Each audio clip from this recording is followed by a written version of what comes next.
And welcome back, everyone. Got a special guest in the booth with me. I think he's the Iceman because he doesn't phase anything, really. It's Rodney Googans, all the way from Ireland. His first time in America, first time in the booth over here. Obviously, you can't have any favorites here. I know Andy's a fellow countryman, but you favor anyone in this one, Rodney? Thank you very much for having me. Probably experience Ali, but my heart says Andy.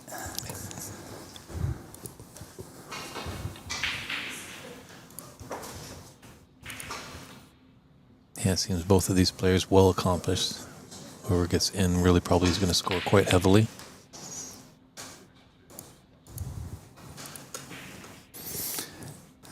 Ali won 16 months ago at IBSF World Amateur Championships. Very accomplished player of the last 15 years, I would say, going to IBSF tournaments. Have you played in any of those IBS tournaments? Oh yes. Yeah. Too many. Too many.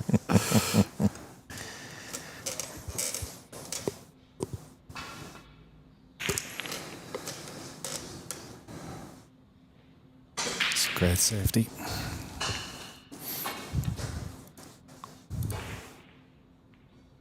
First frame will be massive here, especially for Andy.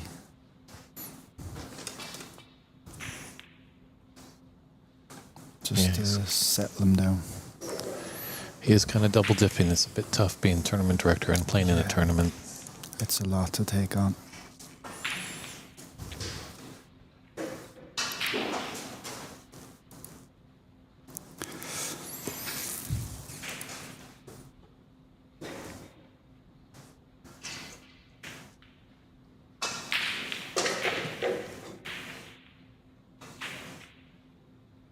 Well, that was a good chance for Ali to get in.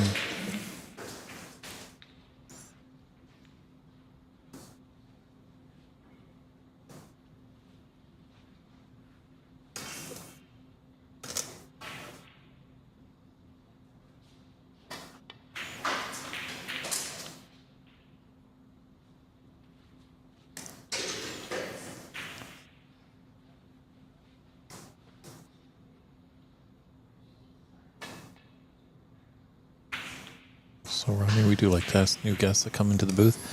How did you get into this game of snooker? Probably watching on television as a kid and getting a very small snooker table for Christmas. Okay.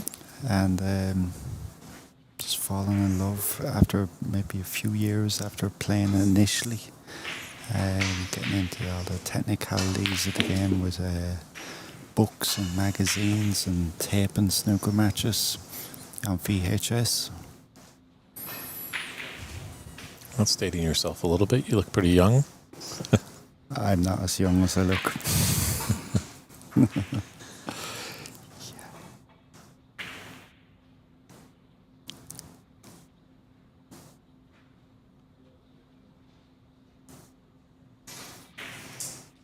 Do you play yourself?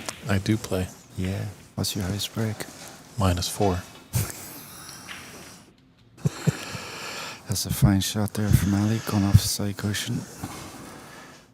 No, right now I'm 100 off brilliance. 47.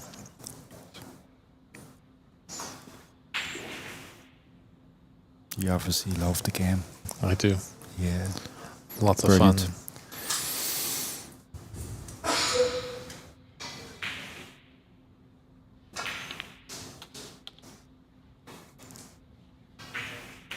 True, the world could be falling apart outside, but you always know the 6x12 table, the 22 balls. That's it, isn't it? For all the snooker lovers. Mm-hmm. It's interesting. Once it gets into your veins, it doesn't shake you. I think it's a fair assessment that you could say it's like a drug.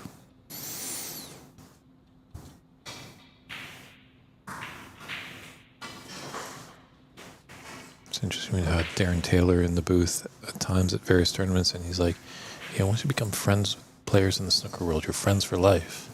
There might be time where you don't see many people, but you know, these tournaments pop up and people are like, I haven't seen you in 30 odd years, and good to see you. And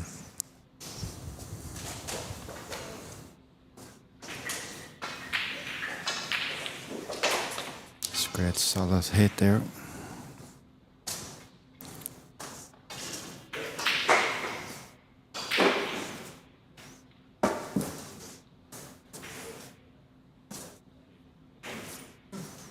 Great atmosphere here today, isn't it?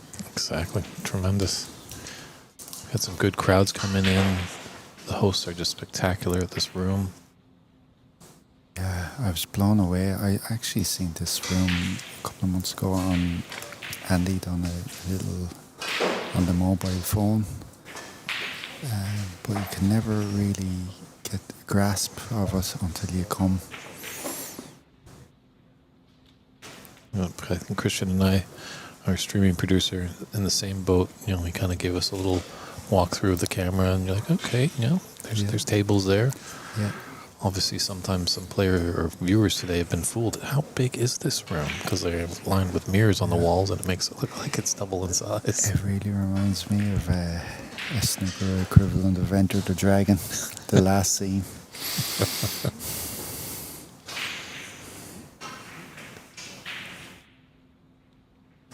Yeah, Bruce Lee, very disciplined. I wonder how well he would have been if he was a snooker player. He would have been the best.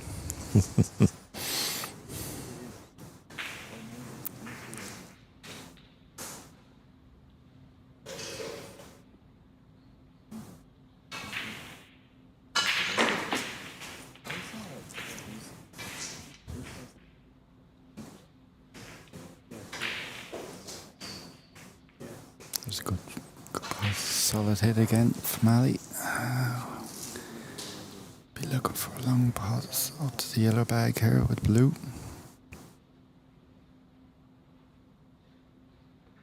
A bit wild there. I thought he might have took a little bit off the white ball to make sure of the pass. But he went for gold, for position.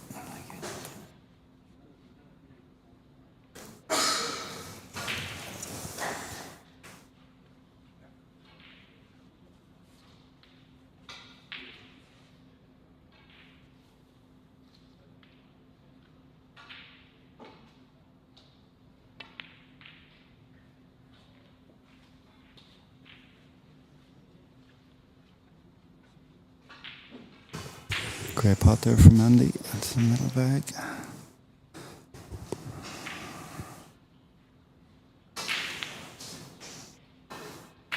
Maybe disappointed with that one.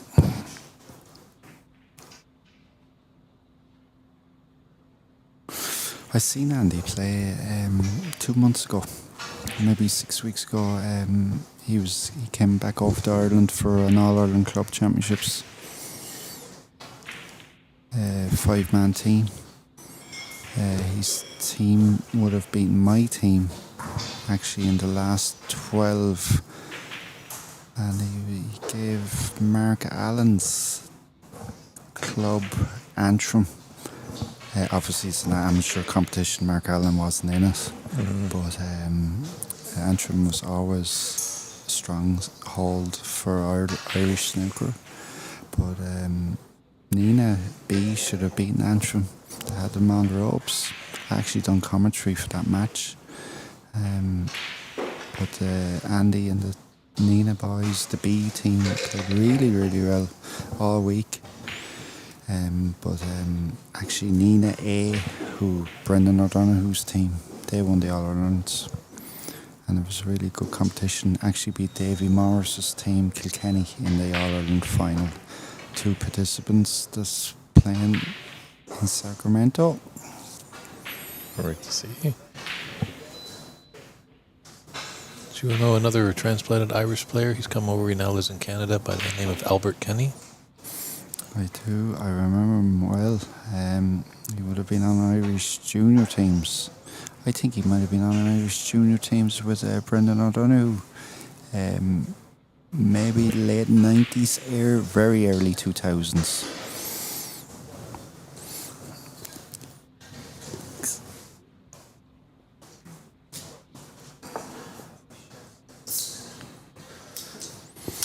part of Canada are you from? I'm from originally from Ontario, just outside of Toronto, but now I live in Vancouver. Oh, very good. Obviously in southern Ontario, in Toronto where it's located, it's quite a hotbed out there for snooker just because they've got the numbers. Yeah. But there's little bits popping up here and there. Vancouver, we've got a good scene. Calgary and Alberta is building. Same with Winnipeg and Quebec. Yeah. The tough part is the travel. Yeah. You know, you have good players in various pockets, but getting from one tournament to another. So hopefully we can kind of really get some things organized. Yeah. And then Canada was, like, obviously I grew up in the 1980s. Canada was so strong.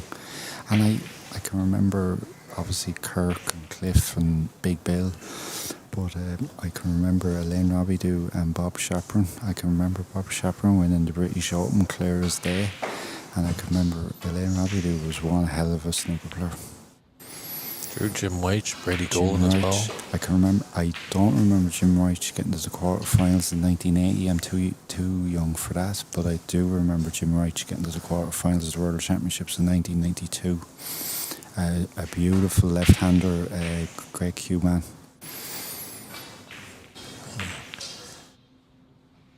In the Australian Championship in 1982, the semi-finals were made up of Bill Werbeniuk, Cliff Thorburn, Kirk Stevens, and Doug Mountjoy.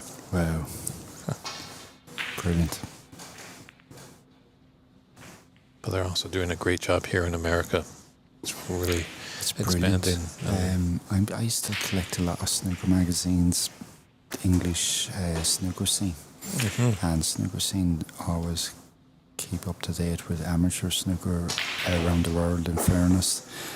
And what the last couple of years has really evident is American snooker is on the up with tournaments. It's brilliant to see, because I've been collecting magazines since the late 1980s, and I've never, barred American championships would get usually played, and Tom Collins would have been American representative in the World Amateurs for year in, year out.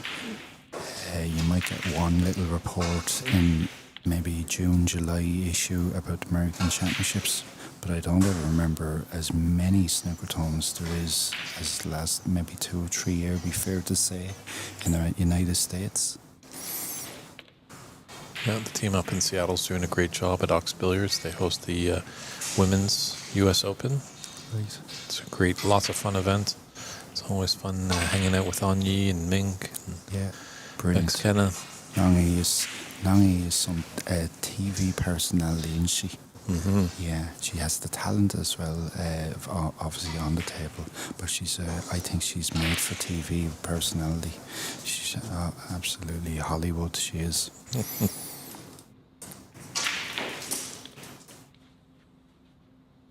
That's a great shot there from Andy. And the simple shots like that will get him into this game and get him feeling good.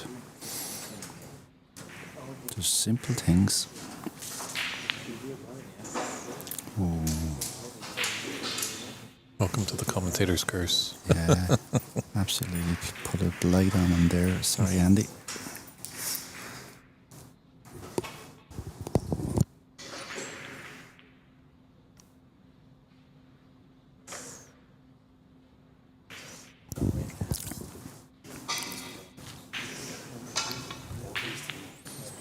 No, it's great. It's absolute privilege to get invitation to this tournament. I never thought I'd get to America in my life. Andy was trying to sell it to me within the second sentence. Andy, oh, beautiful long ball there, stunner and through. I said, Andy, you don't need to sell this to me, kid. I'm going. Oh, brilliant. We had a brilliant day on Tuesday. The three of us, myself, Brendan and Davey, went around San Francisco. Absolutely brilliant. It's a beautiful city. Oh, it's unreal. Especially if you're into films that I'm in, or, Bullet and Escape from Alcatraz. Did you make it over to the Rock? Not yet. Hopefully next week. Well, there's cars you could steal around here. Maybe you'll get thrown over there.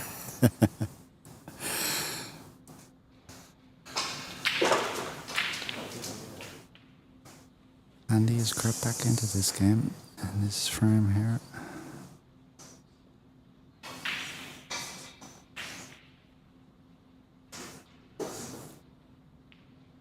Have you any youngsters coming up from Canada? Ryan Desani just won a junior tournament that we threw in Vancouver area. 10 years old. Oh, wow. He's got no fear. That's He's great to see. potting everything in sight. Hopefully he just keeps at it. He did tell his coach before the junior open that he wants to be world champion someday. Wow. Oh, it would be brilliant to see someone follow the footsteps of Cliff Tarburn. Absolute gentleman, Cliff Tarburn. Superstar, isn't he? True. He's just a lovely man as well. A rock star in my eyes. And I think these streams are now going to help, as you said. You know, you came about it, watching it. That's how I saw it, because it was I don't know if the Kagger guys did as pub night or something on the sports network in Canada. Yeah. And you would see 3 frames of snooker in the hour. You see maybe a century by one player, a century by another, and then a tactical frame. Yeah. It's always tough because you're like looking and you're like, this match goes to 18 frames and it's, you know, getting close to the hour. It's not going to finish. Yeah. So then they'd hook you to come back next week. Right. And that's when I saw this young Scot named Stephen Hendry. Stephen Hendry, yeah. But the big kicker for me was, I found out later in life, it was Bill Pullman, or not Bill Pullman. John Pullman. John Pullman. My apologies. That he had quite the accent. Us in Canada aren't familiar with the English twang. Yeah. So I'd be imitating him on the playground with my mates when I was a youngster to just wind them up, and we had a good chuckle about that. And now look, I'm in the booth. You're back. Can you believe it? Oh, it's amazing. Was there a kid in England that's mimicking Dave Burney? Who knows? It's amazing. I had a fair chuckle years ago when I was a youngster. I was in speech therapy for a good few years. And I was playing in the BBC Legends World Snooker Championships. So I got asked and rented the commentary box. And I said, how do a kid that used to go to speech therapy for years from Wexford end up on BBC television? Stuff for dreams.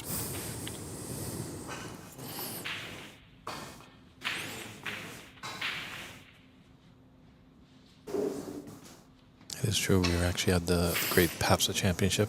One of the governing bodies over here that's in charge of the Americas had a great tournament there, Open and Senior Championship, a couple of years ago in Rio de Janeiro. Never thought I'd be going down to South America, and sure enough, head down there. Yeah.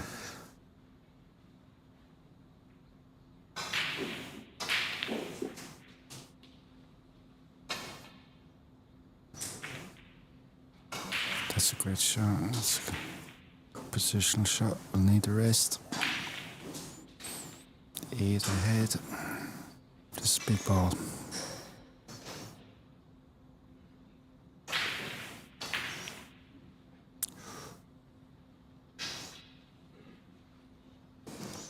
Well, you've played on this table. How do you feel about that top corner? I've been looking at it all day, and it just was refusing a lot of balls. Yeah, nothing without power. You can't play with power with it. You have to respect it, totally respect it. If it's going, their alley has just proved me wrong, actually. But usually when I was looking at it earlier on, I was actually playing a black off the spot, and I thought my eyes was deceiving me. I was just a touch tighter, I felt. I was just trying to pot them, to be honest. That will be a bit concerning for Ali now. He missed 2 blues off spot, even though I know they're long.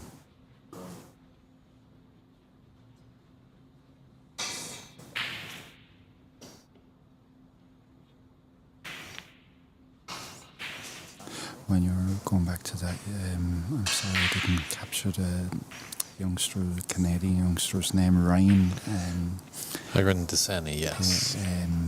You put me, that sentence alone put me into a mind of a 12-year-old Kirk Stevens playing Cliff Thorburn for money. I think it was $2, and Cliff always said it was the dirtiest $2 he's ever given, he's ever taken. But Kirk demanded that he would take it. I think Cliff gave him a few points up, but Cliff beat him.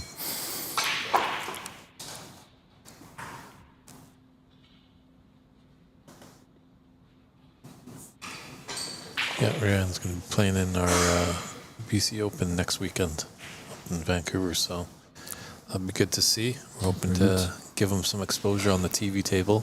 Oh, yeah. Can't get enough of that. I'm playing in front of little crowds. The atmosphere here today is... Can never play enough in front of crowds. Well, he's told a few people that he plays better when he knows people are watching. So I told his dad, we're going to be streaming it, so beware, the world will be watching. Yeah. So the first frame looks like it's going to Andy's. And it is. It's possession there. Good first frame. Definitely. We'll just step aside for a quick little commercial break and come back with frame 2.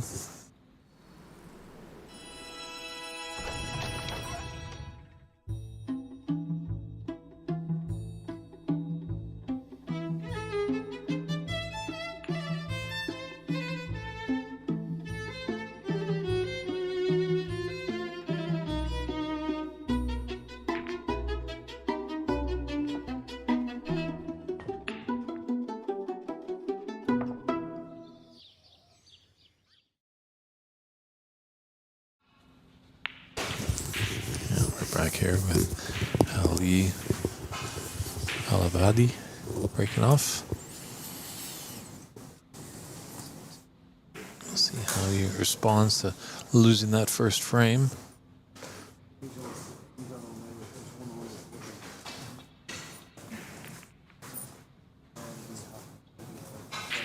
That's a great clip there from Andy. Put the pressure back on Ali.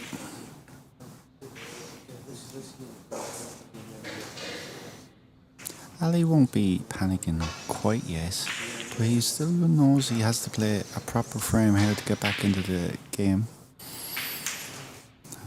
That's a good reply from Ali.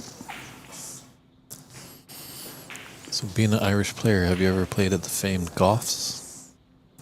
I have. I was blessed. Now I'm going to tell you a story. Goffs this month has the Benson Hedges Irish Masters. Has been finished for 25 years.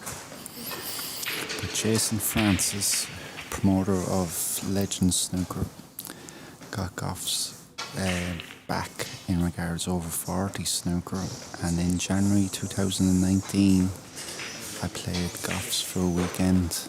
I was one of 8 participants. I had to do qualifying and all that malarkey. And I was lucky enough to play 3 matches in the event, and I got beaten in the final by Jimmy White, 4 frames to 1. But I beat Ken Doherty 3-1 in the first match, and I beat Joe Johnson 3-0 in the second match. Jimmy beat me. So I was blessed. I actually won the lotto for the weekend, 2 days in a row. Wonderful. Well done. It's an absolute great venue. Everything that you've heard about it is so true.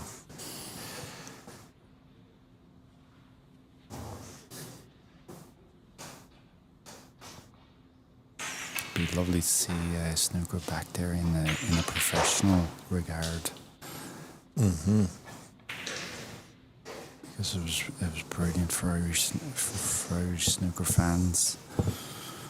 And it was like back in the day, it was a warm-up for the Crucible. It was like maybe 2 weeks before the Crucible, so that was everyone's warm-up for, regard. Even though it was only a 12-man tournament, traditionally, for the top players, that was a warm-up. Because now the World Championships is pretty much a month with all the qualifying leading up to it. Have you ever walked down those steps at the Crucible Theatre to play?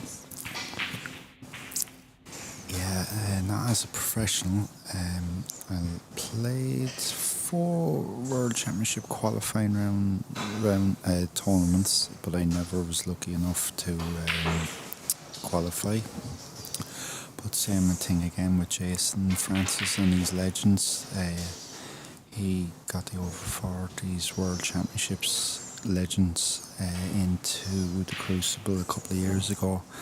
And John Covert in 2020, I actually played Ken Doherty in the first round at the Crucible. And he beat me 4-3 in front of no one. And that was a very surreal atmosphere to play at the Crucible. But then last year I qualified. I won a qualifying tournament out in Jersey. And that got me to play James Watana in a little bit more packed audience.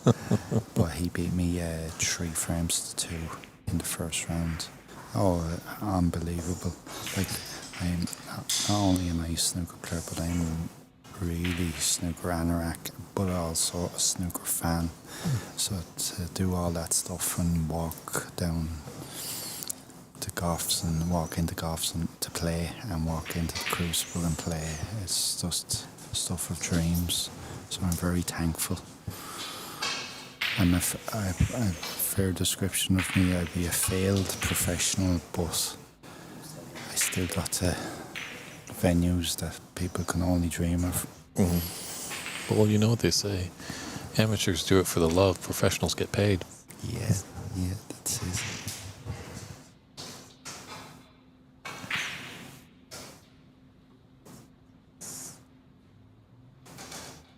Go for a straight blue here.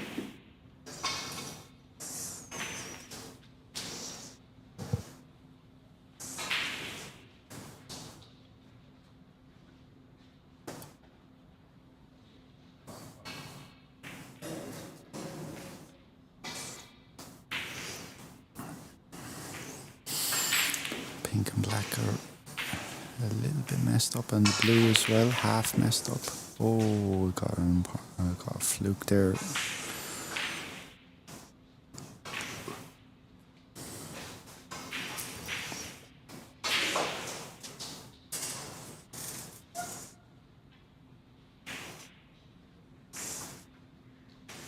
It's your mindset if you feel like your opponent's getting all the flukes and you're just not catching any break. What's going on in your mind when that situation happens? Yeah, that's a great question.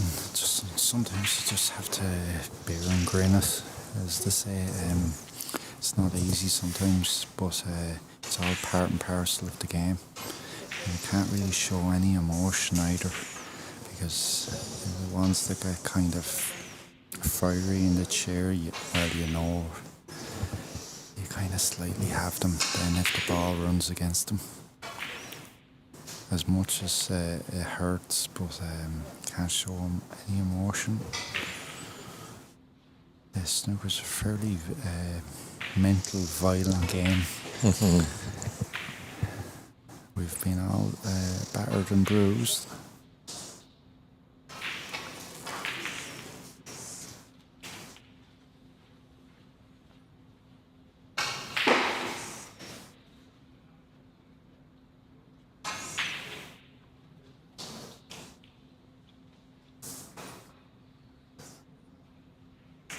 Ali will be wanting to make a statement here in these balls.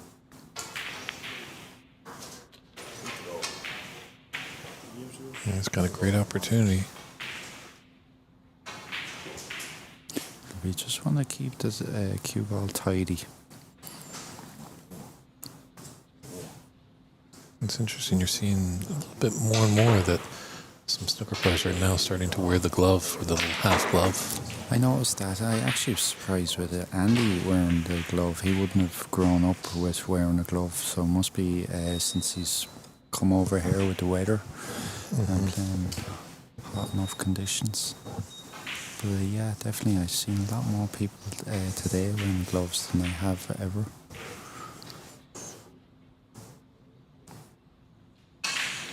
Not a bad thing, especially if you feel the cue is it. sticking.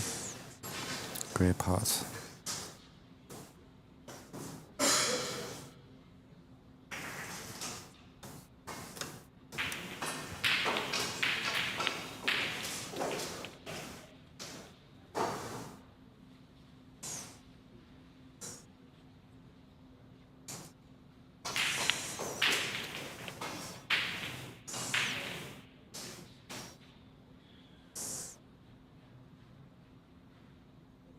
He'd be disappointed with that. All the room in the world. He's bridging over a ball. Nicely played, but position a little bit out.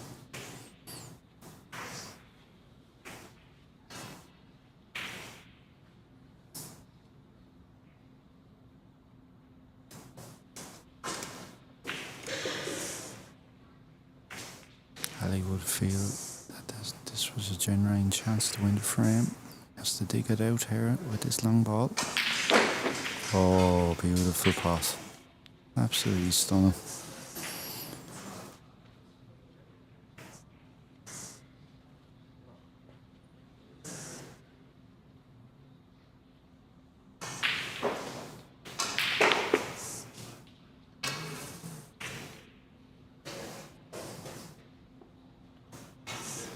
He'll take that.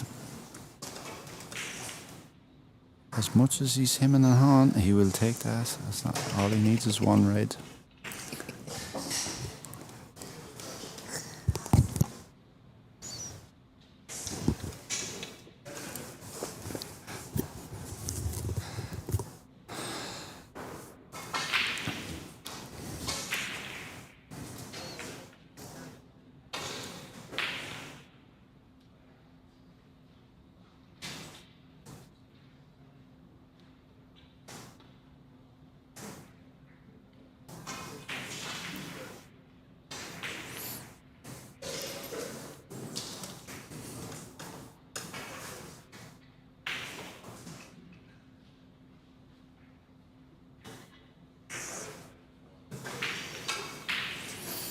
Here's the thing that's very unusual for a modern player, what Ali is doing, stretching, not using the extension. Oh, he judged that cannon wrong.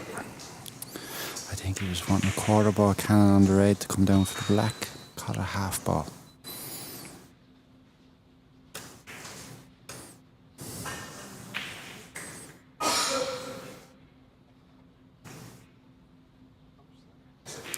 He'll be wanting a good length with this white, and he could be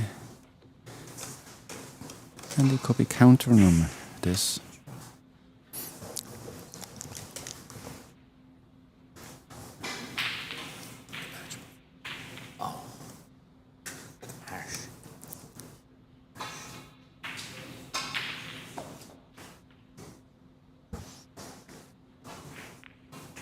Oh, foul. That's an unnecessary 7 points there. Would you have entertained the green? Yes, big time. And you're not saying that because you're Irish. No way. I tell you what, I might have contained. I might have went cushion first and took the blue off cushion, but I think the green was the shot there to get length on the white ball. He took a chance with the black. Ali made 39 there.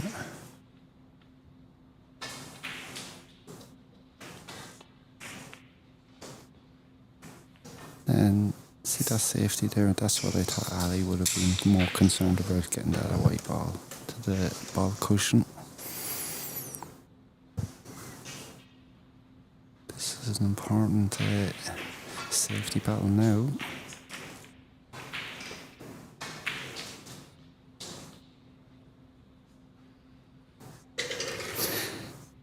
This is a strange match actually, because we know from Ireland, we know how good Andy is as a snooker player, but Ali doesn't.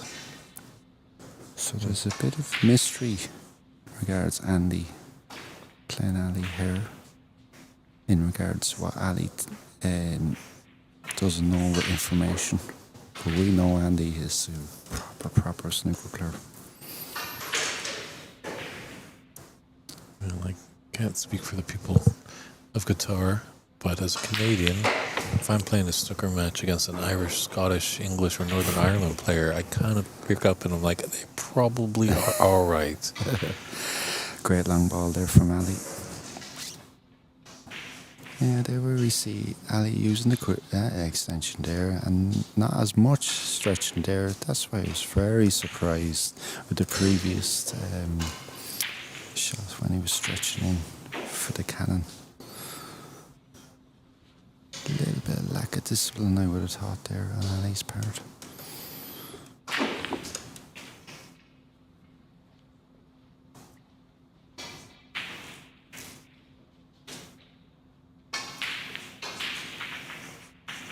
Do you think maybe the layover between matches? Ali obviously played his match earlier in the day, had a very large break.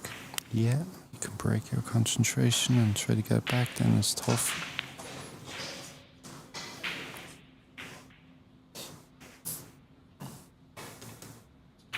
So I have not been to the Emerald Isle. But which is more popular, snooker or hurling? Oh, hurling. Oh, hurling. Oh. That's not even up for debate.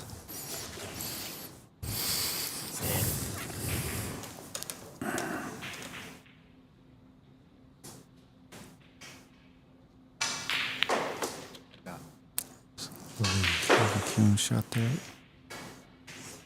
Or hurling is a religion in Ireland. It'd be like, with some counties, it would be like rugby with New Zealand. You know, it's everything. Never played hurling, but I've played a little lacrosse. All right. Yeah, very good. I was the black sheep in my family. My family was another Irish sport called handball. Okay. Yeah, popular sport, but wouldn't be anywhere as popular as what hurling is. Yeah, snooker in Ireland is probably be more of a cult following. Okay. Yeah, a little bit probably like what Canada has and America has. Certain factors, or certain sections.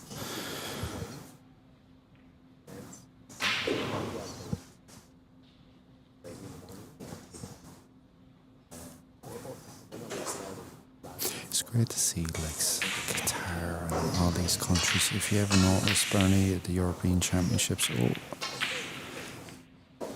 he's been blessed there. He's got the running there. I think if that red was coming off, white ball in hand, yellow gave him. That was a nice kiss. It's great going back to European Championships there last week with the youngsters. Under 21s, you see a lot of new countries coming in. Well, they're not new anymore. A lot of coaching getting done. I think there's a youngster from Poland. Apologies now, I can't remember his name. He done the double with the under 16s and under 18s. I think he was going for 3 in a row at one stage with the under 21s, but he didn't win that. And he's 14, imagine. And he's collecting European Championships. And I'm nearly sure he might be playing the European men's this week. But it's great to see like Qatar and all, you know, like that was Poland and Austria coming in. You have Florian Newell getting his pro card. Great to see these countries coming in and bringing up players. You know. Snooker has definitely gone more global. I know when we were playing at the start, when we were following it in the 80s, it was probably fair to say it was kind of a Commonwealth sport, if that makes sense. But now I think with the emergence of the Chinese the last 20 years, it's definitely, and the Middle East, it's definitely more global. And that can be only better for snooker. True, so let's get it in there in the Olympics. Yeah. Oh, imagine being in the Olympics. I don't think it'd be beyond my time, but imagine watching snooker in the Olympics would be brilliant. It would just explode the Absolutely game brilliant. so much. You know, I think, and I hope if they ever go down that way, listen, they haven't done it with other sports, so why would they do it with snooker in regards to the Olympics? You know what I'm going to say? Would they bring in the amateurs? Because it would straighten up the amateur game. Like, everyone would want to go to the Olympics, you know, and it would bring up back to the national associations, you know. Mm-hmm. Everyone would be wanting to play in national tournaments then, wouldn't they? But that was careless on Ali. Careless shots there. And that was unnatural enough. So, like, listen, they haven't done it with tennis, they haven't done it with golf, with Olympics, so why would they do it with snooker? If snooker ever got in, they'd be expecting to be going in with the pros. But that's the hearsay, isn't it? You know? Yeah, I think some people up top are definitely battling, trying to get it into the Olympics. So Yeah. they keep knocking on the door. It's eventually going to open. I think we're all sports fans, and obviously we've been sports fans, we're all Olympic fans. To have your sport as Olympics, it'd be massive. Yeah, interesting when you're mentioning Poland doing these international events. Sometimes I've had the fortune enough to meet Daniel Holoida. I'm not sure if that name rings a bell to you. Yeah. You know, the Polish Stephen Hendry, I think, as they like to call him, because he kind of looks like the Scot. Yeah. But he was telling me there's just the talent level in Poland is immense. Oh, it's immense, yeah. It has been the last 10, 15 years. They're kind of on a gravy train. They're like looking for that one particular player. But I'm telling you, there's about 8 or 10 of them have been just below that one player maybe the last 10 years, 12 years. They're producing some fine players. You know, sometimes it just takes one to open up the door. I wonder how Finland's doing, because they had Robin Hall, who was on the circuit for a few years. Fabulous player. Absolutely fabulous player. Top 32 player. Qualifying for the Crucible. Couple of times European amateur champion, but he was just unlucky that ill health kind of cost him.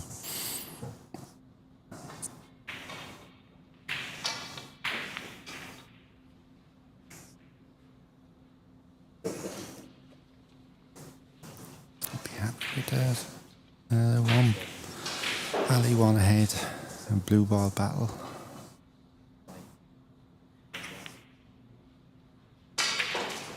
Judged that well, just beyond the middle pocket.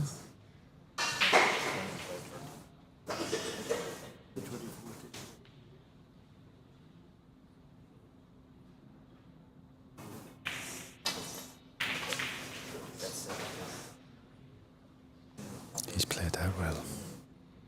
I was interested in what he was playing there, and I just couldn't see a shot myself, but he'd be happy with that. Ali be coming off cushion, he'd be looking for full ball contact. Didn't quite catch it, but he'd be happy enough with the half ball. Oh, Squeaked out a little. Chance. Is he going into the black? It's hard to say with the angle from the camera. Oh, he's done that well. He's actually refused the pot there. Ooh.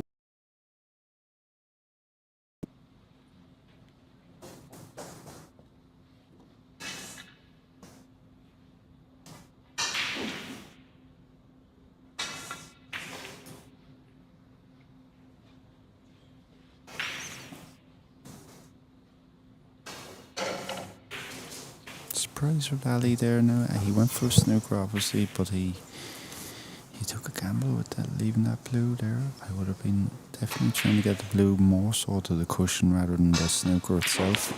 Good pot from Andy. A little bit of action on the ball as well, but it just skidded away. I actually fancy him for this pot. It's a shot he can just go through on it, and with a bit of safety in mind. But, ooh, I thought it was there.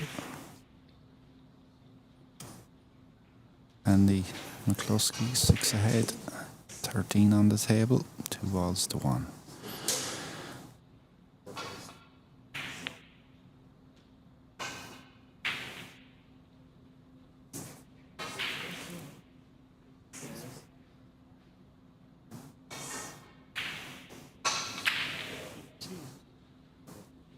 Andy McCloskey, what no one knows in America, he's been a sparring partner of Brendan O'Donoghue, night in, night out. And no tougher practice there, down in the new institute, Nina, in County Tipperary. When Andy was back living in Ireland, he was a youngster, got trained in. And that's one tough club to come out of. You can call yourself a snooker player when you come out of Nina.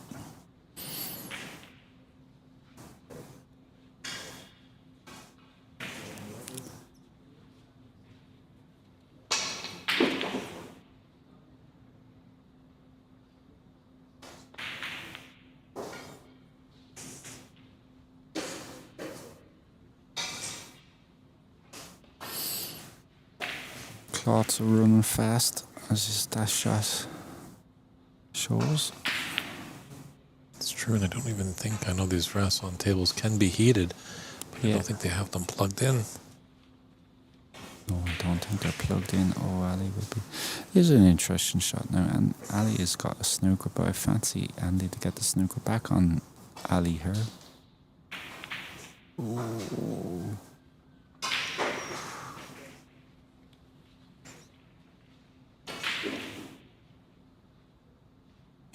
Just needs pink and black to steal the frame. It'd be a big steal.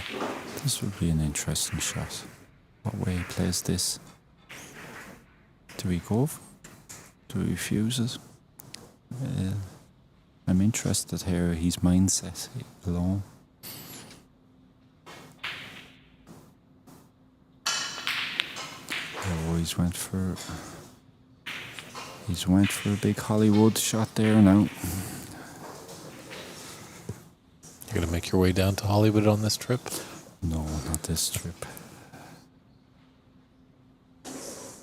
One good shot from Andy. Oh, he hit that well. He cued that lovely, he did. I wouldn't take back that strike.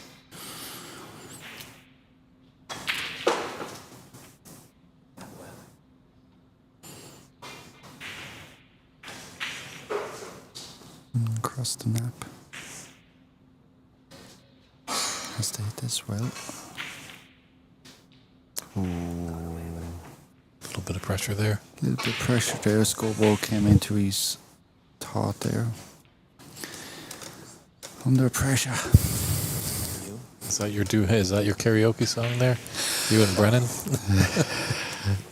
Maybe the David Bowie version, not the Freddie Mercury.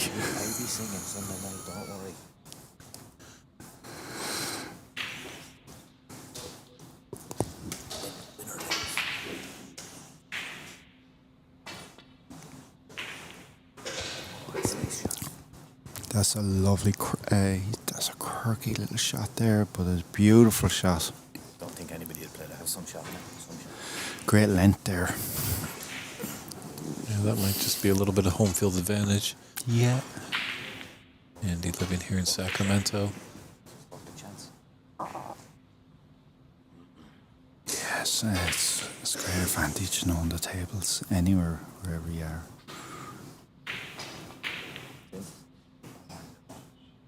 That little bit tick. Be happy with the white. I think Ali will go for this. Judging maybe from about 6 shots ago with his man shot.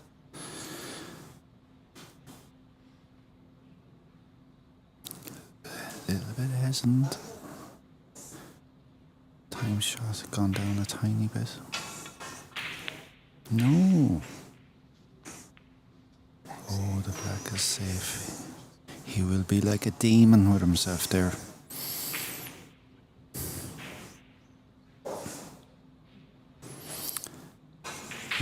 black going safe. The odds more so with Andy now. Ooh, that was a little bit of kamikaze there now. Where with that, George? I think he's left him straight on that pink. This fella gets some action on the ball. He might get it up to the black, you know that? No, he didn't. And he was lucky there not to leave the angle to get back down for black for Ali. So it's black ball in the second frame.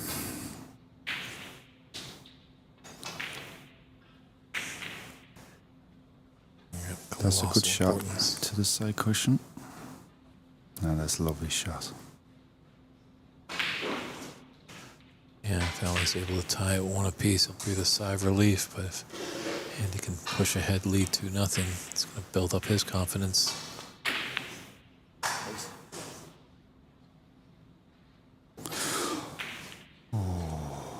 That would have been a pure billiard shot, wasn't it?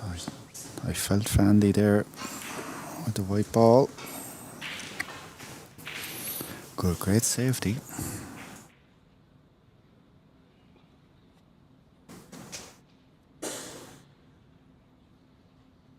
I think he might. It could be the black up through the spots here. Difficult shot. Oh, he came off that early. He's half got away with it. Taking this on, Rodney? No. No. No, I don't think so. I think this is a black around the table, smack in the face. The white ball. Oh, all hearts aflutter. Luck of the Irish.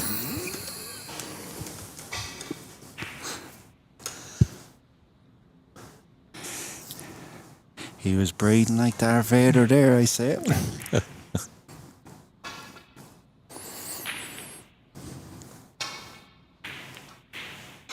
Oh, he's got great length there. Oh, has he? Oh, pulled up.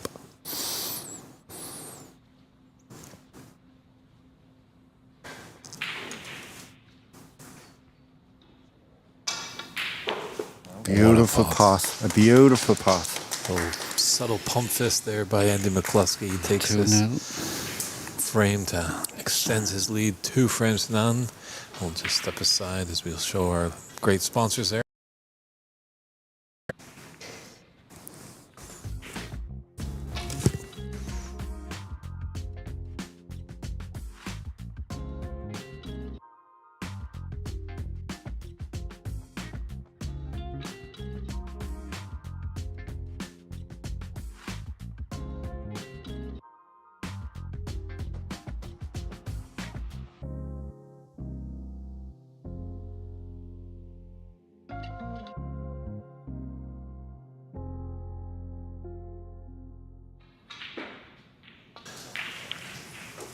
And we're back here. This exciting final match of day 1 here at the 2025 US Snooker Masters, live in Sacramento, California, the capital of this lovely state. We're at the Sacramento Snooker and Billiards room. It's David Burney in the booth, and I'm joined by Irish's own Rodney Googans. Thank you for being in the booth, Rodney. Thanks very much for having me. Interesting match this, isn't it? Ali 2-0 down. He was working like a dog in this frame, trying to get it back.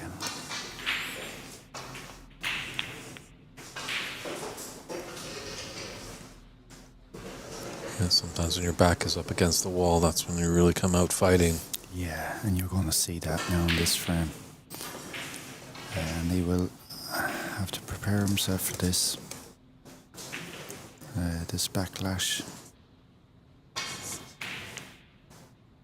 I'm looking at the wall.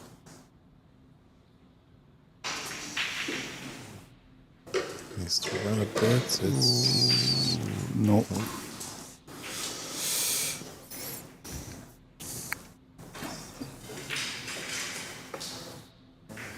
Just want to give a shout out to one of the sponsors, Irish from Tipperary, Hydrate. Thank you very much for sponsoring. I know there's a few other sponsors there as well. Not gets done without sponsors. True. If we didn't have our players fully hydrated, some of them might be falling over. It's been a long day. It's been a long day today, hasn't it? I think today is the longest day of the 4-day tournament, isn't it? It'd be fair to say 36 matches. I think that's what Andy was predicting yesterday at the players' meeting, that day one was going to be an epic day. Yeah. Obviously, come Championship Sunday, we only have the final. Yeah. And that's slated for 10:30 in the morning.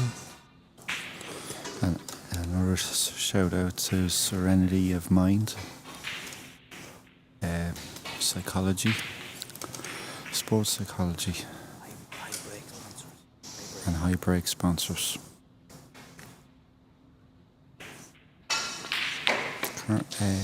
Psychology group are helping Brendan O'Donoghue at the moment. 7 times Irish amateur champion, ladies and gentlemen.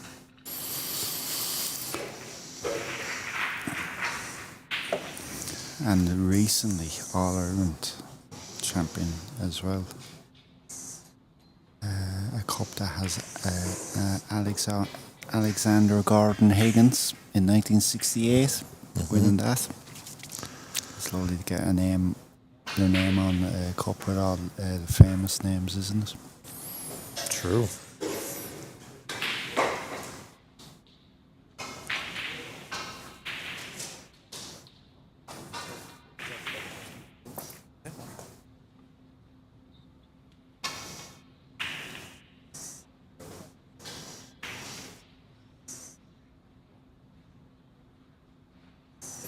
Ali 11 ahead this frame.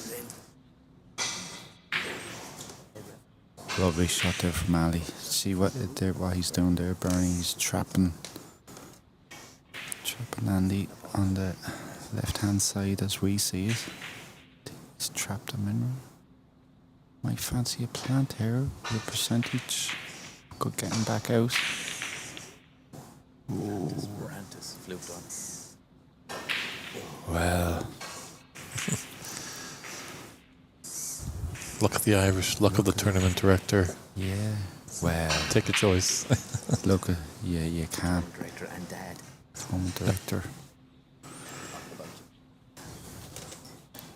Head ref is twitching.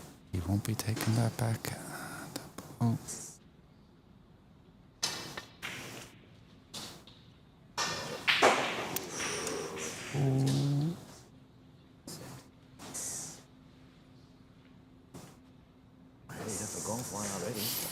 Andy has a lot of experience internationally. He would have played in Sarajevo. Okay. Not Sarajevo, sorry, Serbia for their European under-21s. I think he would have went a couple of times. I think he would have went to World under-21s as well on various Irish junior teams. So he won't. He's been in this situation before. He won't back down from Ali.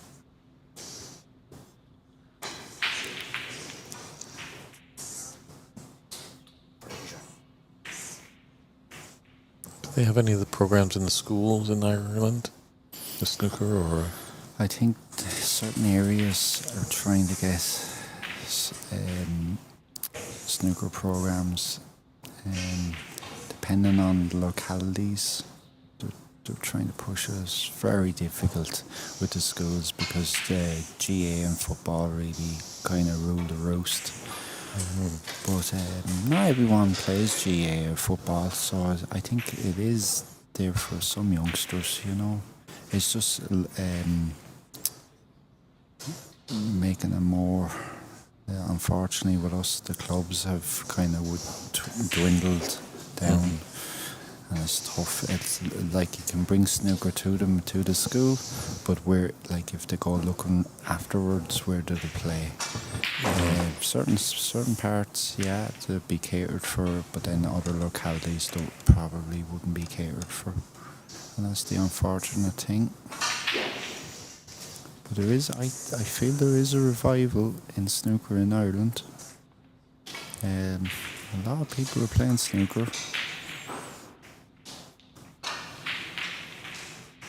I think in the Americas they're really trying to promote, family-friendly atmospheres. Yeah. Where everyone in the family can go. Yeah. I'm thinking myself in regards, you could have snooker nights as such. Not so much tournaments. Well, for the initial contact to get people back out from, people do want to get out of their houses during the evenings. And what a great chance to just have snooker nights, And if you had a kind of 4 or 5 table club, and just the whole basis of it is snooker, and if people want coaching, help them, and if people want to play a frame between themselves, that's okay too. And if people want to have a frame and have a cup of tea or a cup of coffee afterwards and a chat, that's brilliant, I think going down that avenue could be in certain places. He's looking for the cannon there. White ball just ran away from him. He wouldn't have been. He was very surprised there with the gap. Just seems more often than not when you're looking for the gap, you don't find it. Yeah. Vice versa. As the English snooker players would say, I found the Watford.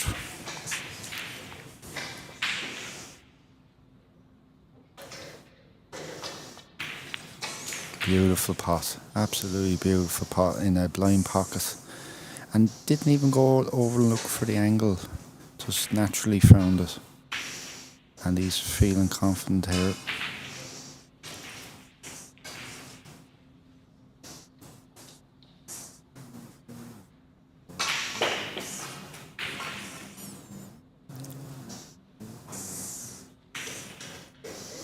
Now he's looking for the angle here. Big shot.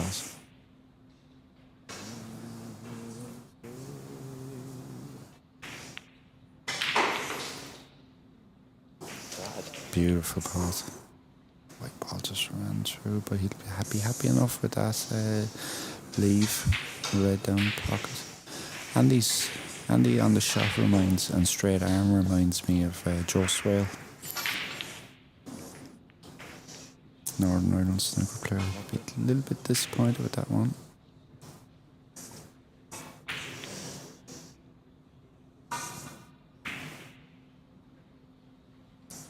Nice little break of 15 has catapulted him into the lead of this third frame, 20-11. We'll see how Ali responds.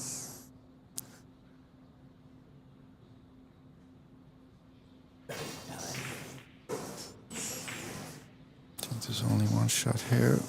A touch in behind the green.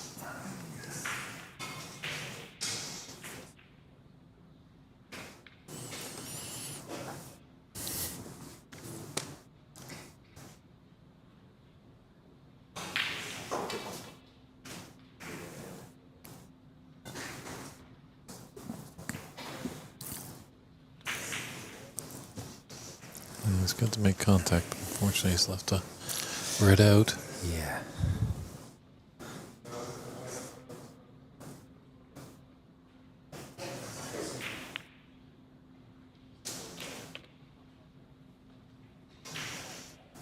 Maybe just want to keep this simple. Just making sure this pass is through back. Get the white ball in back into some locality for the next red, which he's done. Beautiful. Beautiful strike on that. And that's what he's only really looking for here, is just a few easy pots, but also looking for the strike and get his cue action back.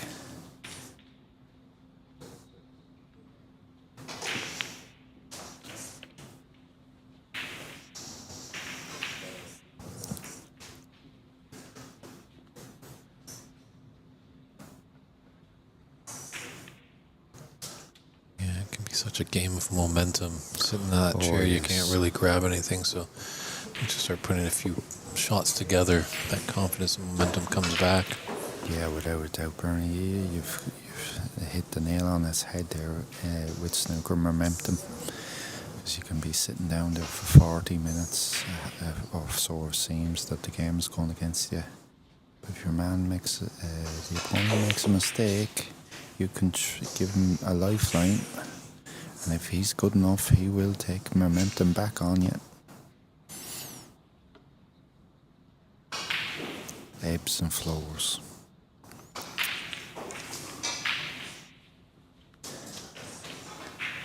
You can be falling in love for 1 minute with this game, and then absolutely it's a cruel mistress at the next minute.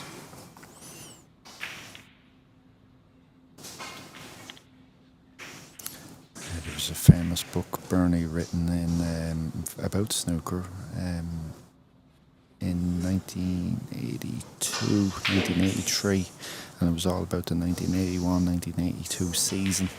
A lady by the name of Jean Rafferty wrote a book. Has there ever been a better name to a snooker? The Cruel Game.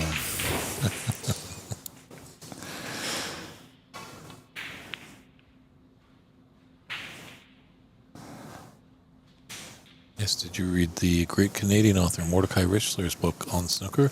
Brilliant book. Absolutely brilliant book. Came out about 2000. Mm-hmm. Yeah, very good. Very impressed with that. Great pot there from Andy.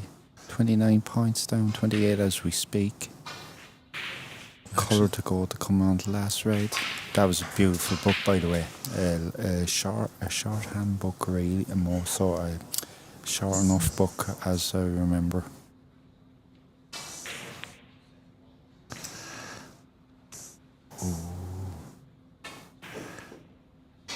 I just recently read Brendan Cooper's Deep Pockets. That was a great read. That was a brilliant book, Burney. Yeah. An Irish man as well. That man that wrote that book. I was impressed with that book.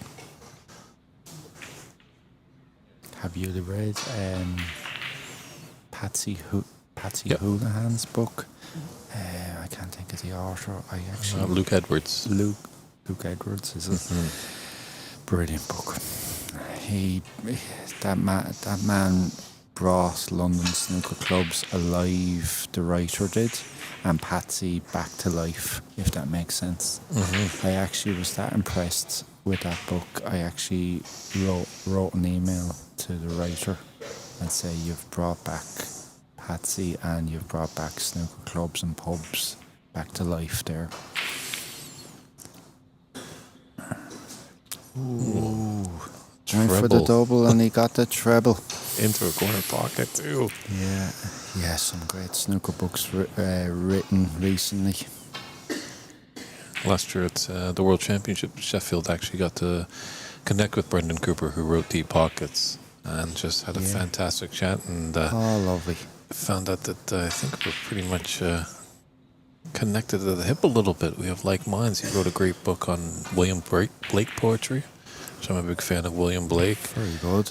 And he actually is also a huge David Lynch fan, the filmmaker from Los Angeles who recently passed away. Yeah.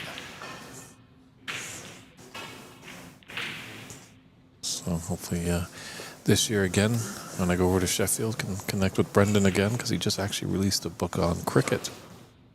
Oh, very good. It's a game us North Americans... going back there, you mentioned the name David Lynch.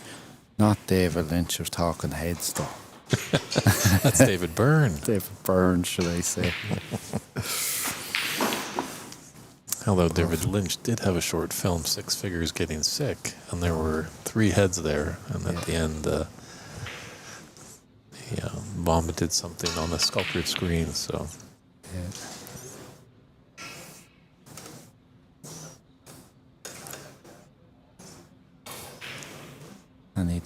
Andy needing a snooker here. 29 behind with 25 on the table.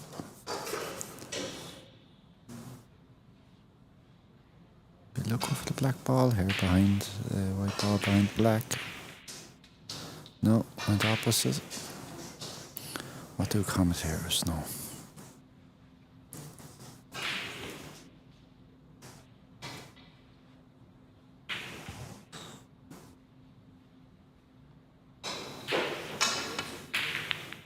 Ooh.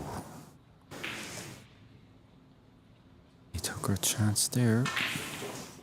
Jacking it up. I wouldn't have went for that green myself. Just brought the black into play.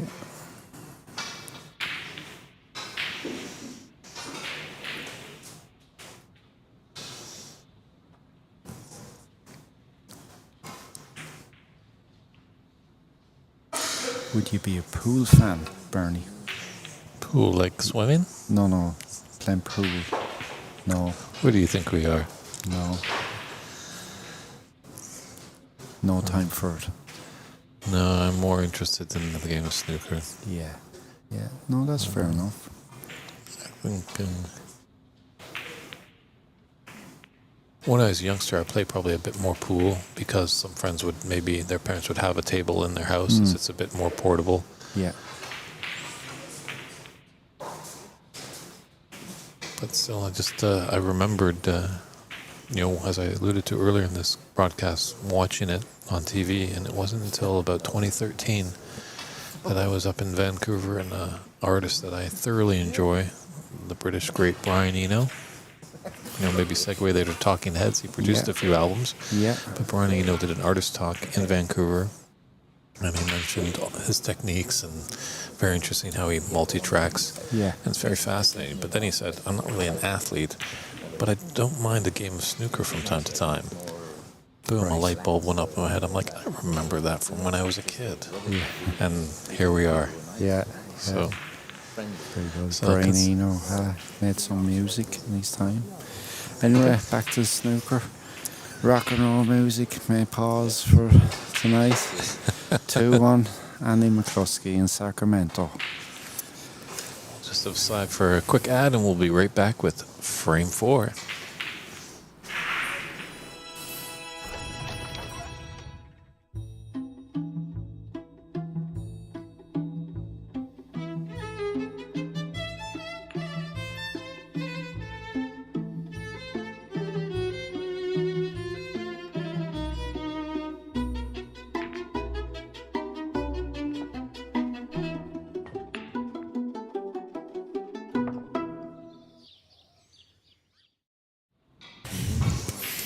We're back here. Frame 4 quickly got underway.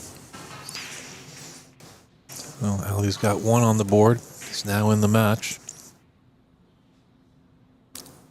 Beautiful length. Oh, absolutely stunning safety there. After trapping Ali there from the right hand side as we look on it, might force his hand here. It's either a dump shot or a pass. The dump shot created by a Canadian, famous man by the name of Cliff Thorburn, 1970s. Seem British. exasperated by when you mention that shot. Yeah, British.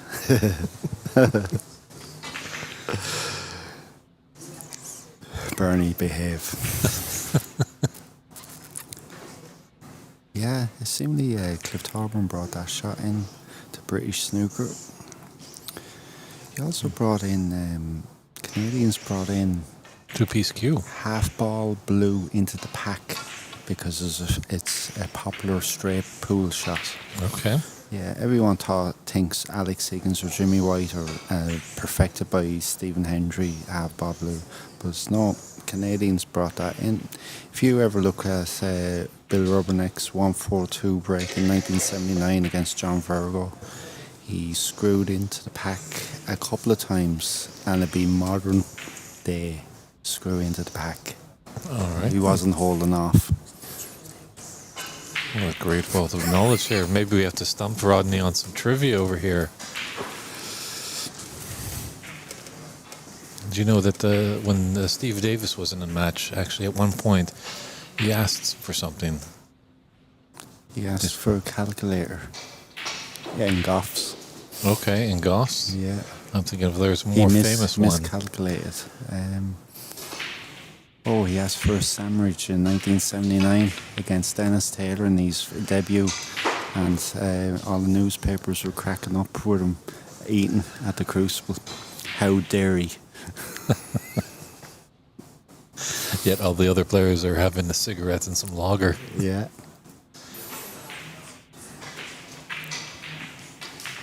Different days. Different game back then. Game was in its infancy on BBC television. The great David Attenborough. Yeah, that's right. He really developed it. 1969, colour television. Hallelujah. He was the director of BBC at the time.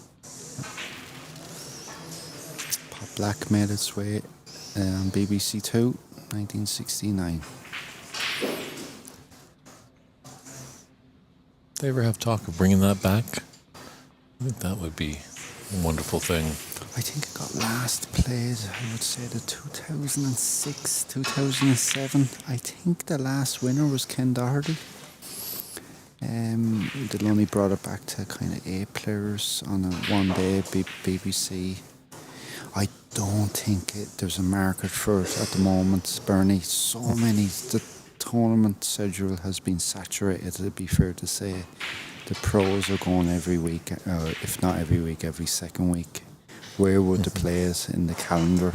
I suppose they would play it in a one-off day. Does snooker need one frame? I'm not sure, to be honest. They have their shootouts, but would you play Pop Black? I don't know. In some form, you would. How do you feel about the shootouts?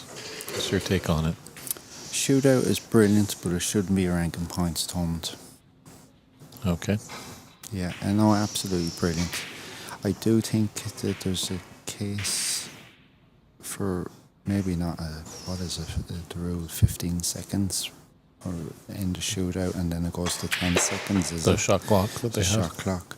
But I do think there is rule maybe for 30 seconds, 35 seconds shot clock. You'll be in trouble.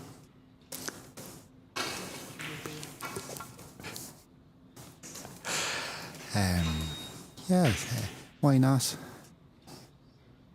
Golfers are under the clock. Tennis players are under the clock. Get this game moving again, you know. Does cricket have a clock? Over here, baseball is on a clock. I think cricket, I'm not too sure with cricket. I wouldn't be able to tell you chapter and verse with cricket. This is more of an English as opposed to an Irish thing. Yeah. I would look at results and all. Ali's, meanwhile, Ali got fortunate there, looking for a safety. Planted a fluke into the middle.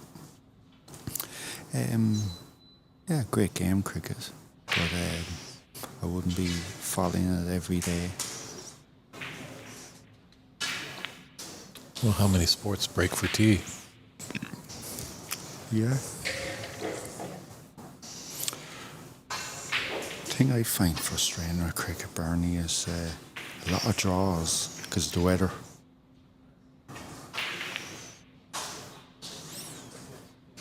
Oh, there's also a lot of draws in football. Yeah, yeah. But more entertaining.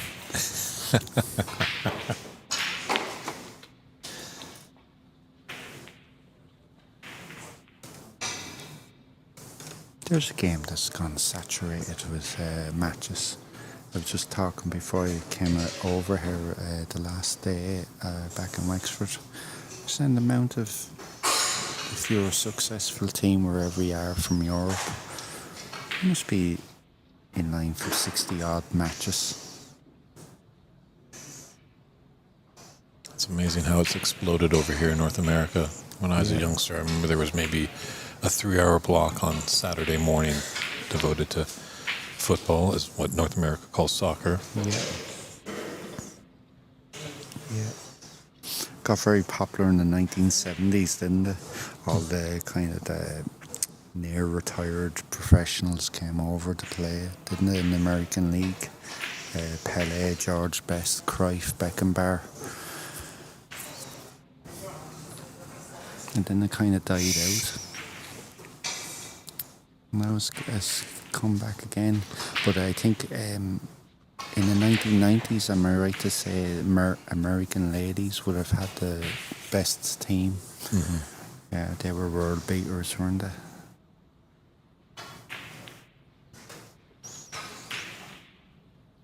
I think the trouble with football, as we mentioned, over in the UK, there was a lot of violence in the 80s. Oh, it big really time. got painted ugly, and snooker slid in there and took advantage and had the boom of the 80s. Oh, big time.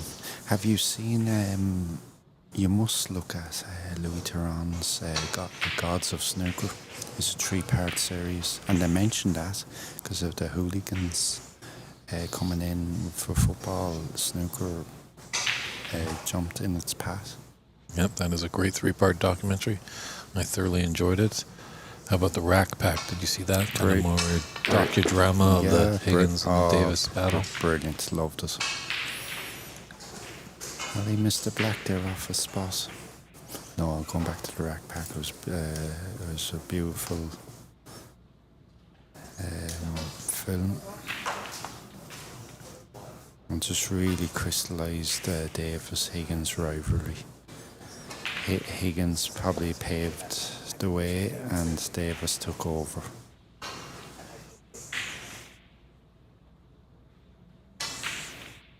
You think that could be on par with the Prost-Senna rivalry of motorsports? Yeah, definitely. That Prost-Senna rivalry was deadly. From maybe 88 to 1992, that kind of thing. Prost, or maybe 1991. Didn't he have a little sabbatical in 1992 because he didn't get the team that he wanted, and then went back in 1993 and raced for the Williams. Sure, I think he might have given some criticism to the team he was on, so they were like, well, maybe you can go somewhere else. Yeah. Have you seen Senna's documentary? Well, it's years old. It must be about 10 years old. It's absolutely brilliant. I thoroughly enjoyed it, and using all found footage. Yeah, some more great old footage. It's a beautiful thing what Senna said at the end of that documentary. They asked him about his greatest ever rivalry, and he was talking about an old Englishman doing karting. He says karting was brilliant at its time, learned him so much, but he was talking about the art of karting, and he says that's where it's at. What a sportsman, by the way. I think the only nearest one I can think of to this day that has that effect in motorsport has been Valentino Rossi. I don't even think Michael Schumacher had that, what Ayrton Senna had, and I know that might irk Michael Schumacher fans, because Michael Schumacher won 7 world championships and Senna only won 3.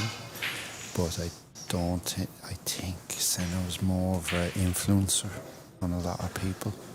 What he did for the country of Brazil, as we know, Brazil is not a well-off country, and just giving the belief in the Brazilian people, and he gave back. He created a society to help youngsters that were in trouble. Yeah, I think that country used to stop when he used to race on a Sunday. I think the only one that I've ever seen in my lifetime that have in motorsport is Rossi from Italy. He was on, I don't know if he was on par with Senna, but he was very close to Senna, and he had that personality as well. Of super talented. He was a maverick and a very excitable personality.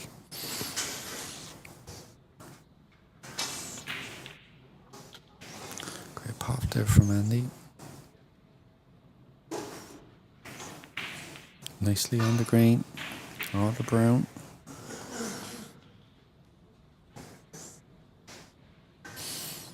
have to say I know I said it earlier, it's brilliant just to be here and looking around, and this club is buzzing. And I think this club will be even more buzzing tomorrow and Saturday and Sunday.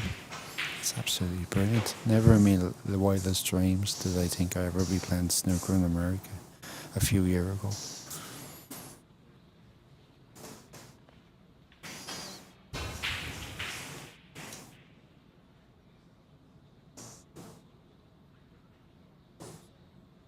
I was going back to Aaron's, and I was actually watching that race when he got killed. God love him. Yeah, it's very interesting how this game goes. Yeah. There was a room where we throw tournaments in Vancouver, and I knew Cliff was in town, and I had met him before, had dinner with him, and talked about this and that. But I remember he was in town. Maybe I'll pop by and say hello if he's got a moment. And I came in the room and saw him from afar. I think he might have noticed that maybe I was in the room. I'm not too sure, but I'm talking maybe someone close by like yourself just about this and that, and all of a sudden you just hear David. Cliff comes over, just reaches out his hand and gives me a big handshake. I'm like, wow, I never thought that would happen. Yeah, I met him the first time I met him. I was in Hull. I actually was playing at a UK over 40s championships 12-man event, qualified for it, and I was playing Cliff Tauber. But he really impressed me in the sense of his manners and professionalism.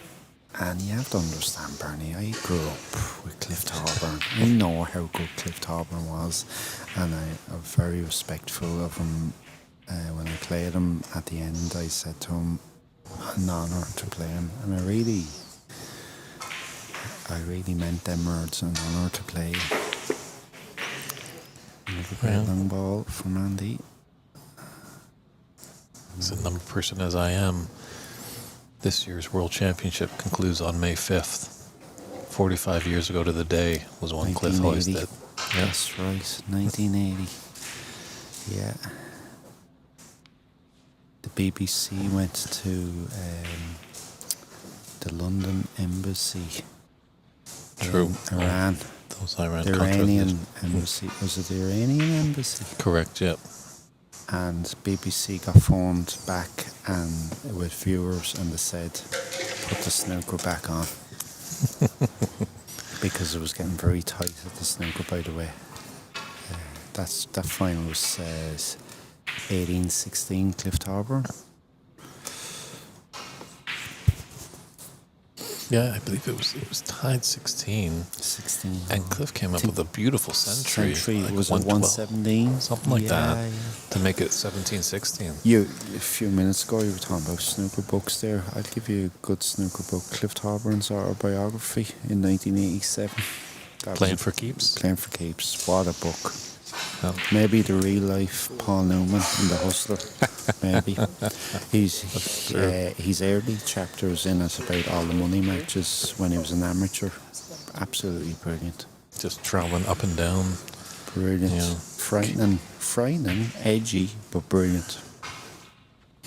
Can you believe, to hustle, Cliff would actually, at one match, he shaved off his traditional mustache. Yeah. Can you believe it? Anything for an advantage. Yeah. I say the man could tell you some stories. Yeah, but he's probably, in snooker terms, he is the nearest to Fast Eddie Felsen that we have in that class. It was amazing. Yeah, the first time I was over in Sheffield for the World Championship, Cliff was just doing a little coaching exhibition in the Winter Gardens. And there's youngsters, maybe 8, 9, 10. They know him. Yeah, there's Canadians that don't even know who Cliff Thorburn is. No way. Oh, Cliff Thorburn is a rock star.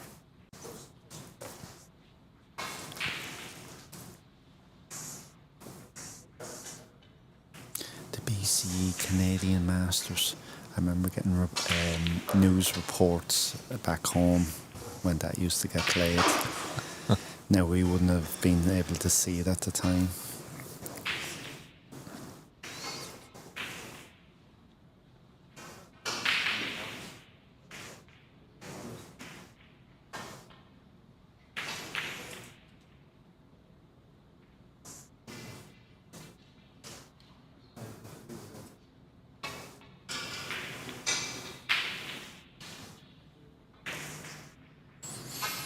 Cliff must have. I know Cliff turned pro in 1973, and he played Dennis Taylor in the first World Championships. It was 9-8. I'm not sure who won that game. It was 9-8 either way. But what I'm just going to say here is it just shows you how special Cliff Thorburn is, because within 7 years he is world champion, and to come over to England, Britain, to learn how to play, not to learn how to play snooker, but obviously learn how to play snooker a professional way, but also learn conditions, because what I understand, the Canadian snooker tables back then to the British snooker tables back then were, it was like a different sport, seemingly. True. And his commute. I have some players complaining about a 2-hour drive to a tournament. He had to fly across the Atlantic to play in a tournament. Yeah. I think there was only one season he actually lived in England. After that, he would go back and forth, because at the time he was married. Barbara was there and all. But I think the 1981-1982 season he went to live in London, but he didn't like it, and he went back to live in Canada after that. And he didn't really have much success that season either. So it just shows you, as tough as that man was in regards hustling and all, he still longed for some type of settlement in his family. Well, it was a tough road back then. There weren't as many tournaments. Yeah. You know, you hear the stories of Kirk Stevens, another Canadian. He had to do exhibitions up and down the country in England just to kind of survive and stay over there. Yeah, everything was a chase, wasn't it? You know, Bill Werbenick tried to get his logger on written off on his income tax. That's right. I remember that. Yeah.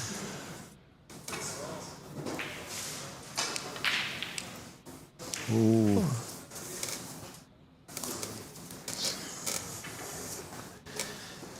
Indeed, with a slight advantage here in this fourth frame, leading 37-30, 27 on.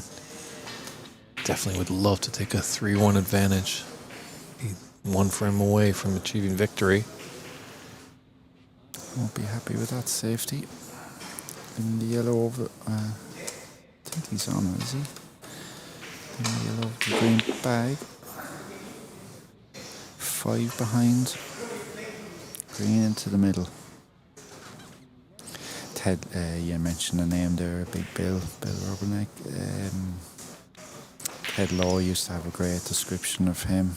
There was only ever one North American professional championships that got played. A great shot there from the North American champion.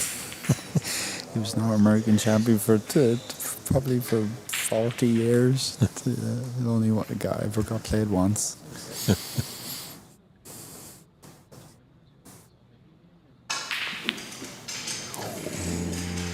Ali's missed a few pots here tonight. Unlike him.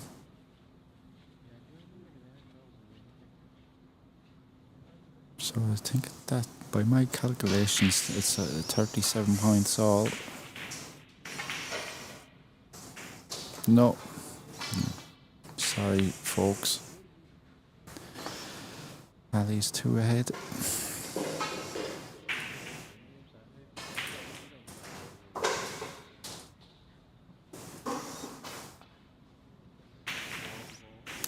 Burney, when did you start doing the commentary? My first gig was in 2016 at the Richler Cup in Montreal, Quebec, Canada. Yeah. You obviously love it. Oh, Yeah. over a place I'd rather be. Yeah. That's brilliant. I done a bit of commentary about 6 weeks ago. The All-Ireland Team Championships. We were knocked out, and I got asked, and I said, why not? Actually done a day and a bit. Loved it. Yeah, it's nice the places that we go. You know, getting to meet new people, seeing the familiar faces. It's a real. Yeah. Andy in a bit of trouble here. Needs a hit and safe. Ooh, oh, he's brought the pink out. I don't think Ali will be putting this back. Ali 8 ahead. So this blue will make a 13 ahead. And nice easy pink. Now we have a game on our hands. 2 frames all. So a real nice collective. The community that is on the stream that tune in from time to time. It's always great to see when they come back to our broadcast. And we'll step aside for a few short moments and come back with a very important frame 5. Who's going to lead this match 3-2 with being 1 away. But only time will tell. And we'll be right back with the 5th frame.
And here we're getting ready to go.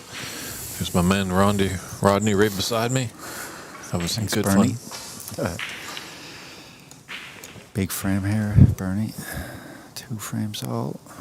Momentum is back with Ali.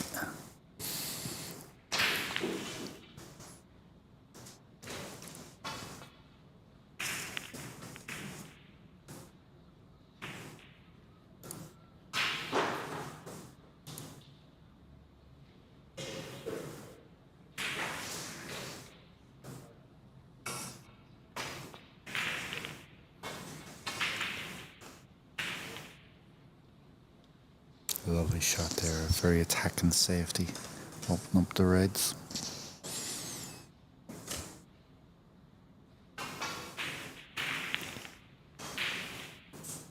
Great reply.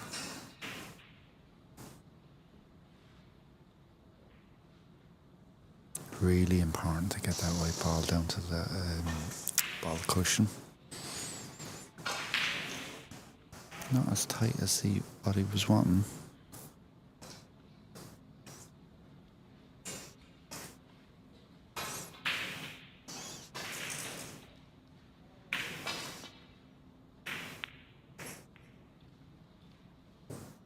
Lovely line. Yellow ball would be coming into play. Oh, might have had a little bit more on it.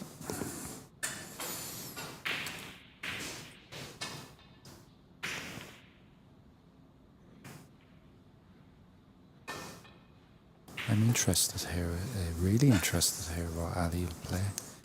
This will be big to see where he's at in his head. Do we go for this long ball? Do we not go for it? I think he's going for it.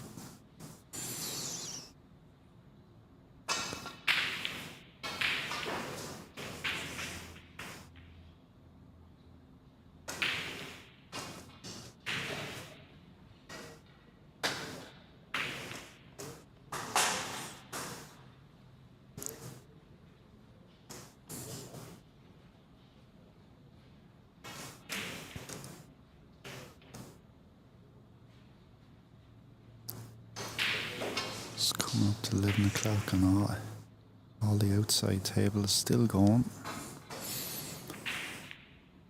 Great atmosphere here tonight. Sure, if anyone's in the Sacramento area, feel free to come and pay us a visit. We're at the Sacramento Snooker and Billiards room. Lots of great sitting. Admission is free. They've always got some cool drinks and some great eats. Yeah, it's brilliant. Great to see a few spectators coming in. I think it's going to be buzzing for the weekend.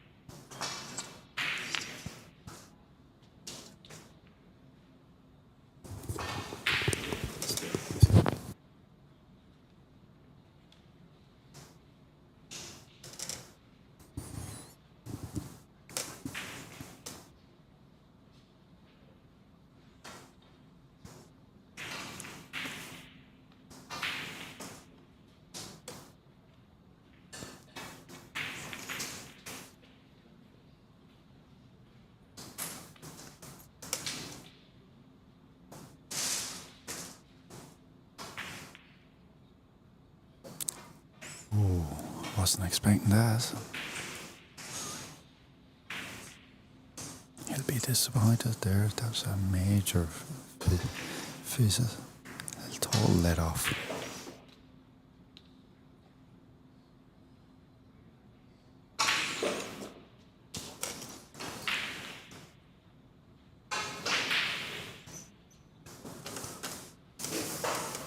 I think with this, as it's getting down the wire, whoever's going to capitalize on their opponent's mistakes.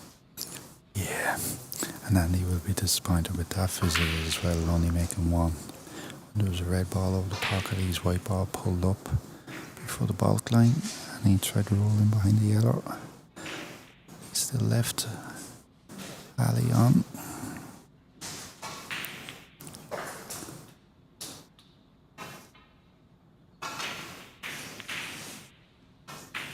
Beautiful shot there with a terrific amount of check side. He's played that very well. That may be the best shot of the night from Ali.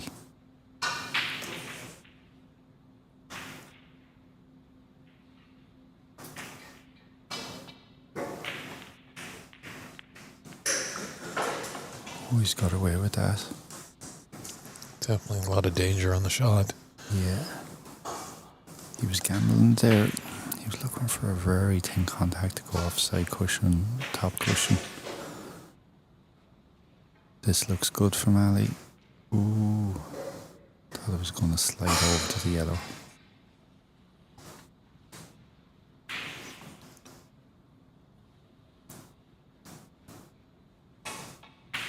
Who's your money on Burney for this match?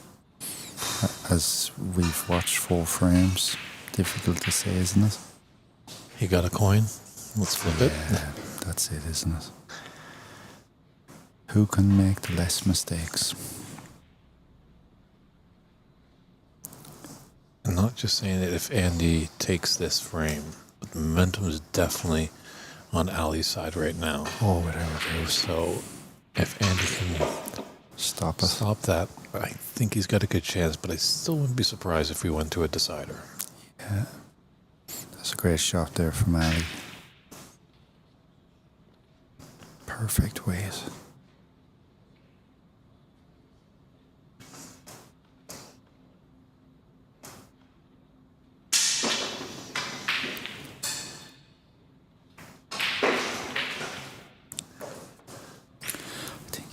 For a full ball contact with the red there and get a screw back to come back to bulk. But went horribly wrong with a miscue.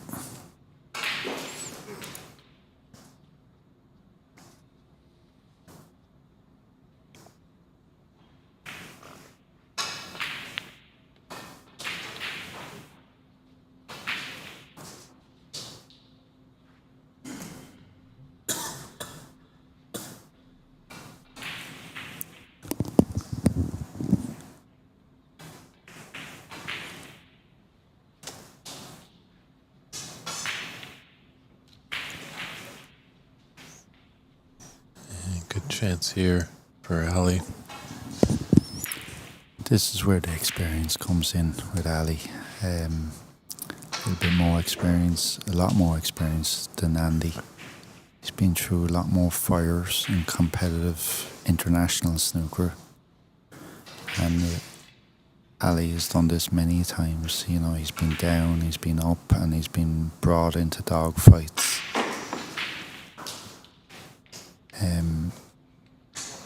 I'm sure if he's not thinking it, he should be thinking it, that he's done this a lot more times than Andy. If he's clear thinking.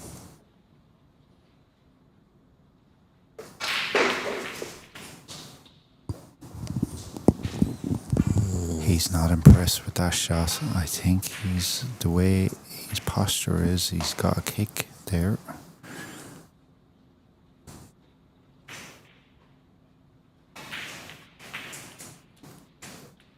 Frustration there on Ali's side.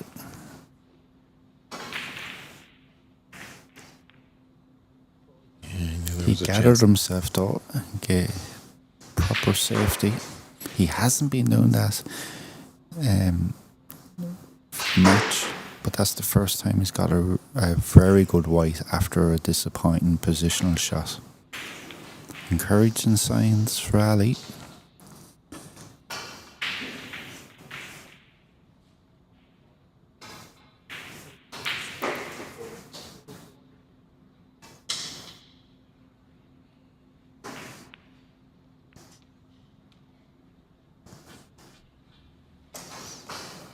Taking this red into the left middle, Rodney. Yeah, I did this red in corner or red in the middle. I think red in corner for myself. Thanks, Ali. Supporting me like that.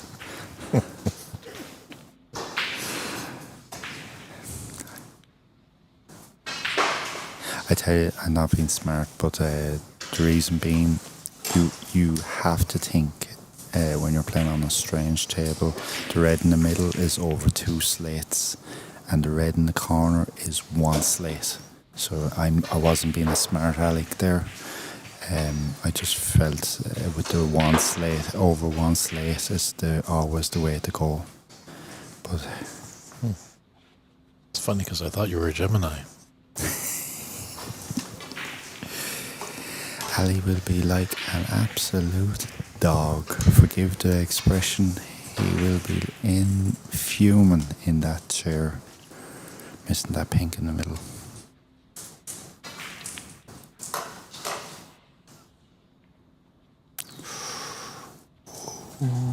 And that's the second time tonight we've seen a cannon what I would deem a big cannon and coming through gaps that you wouldn't have thought that was there.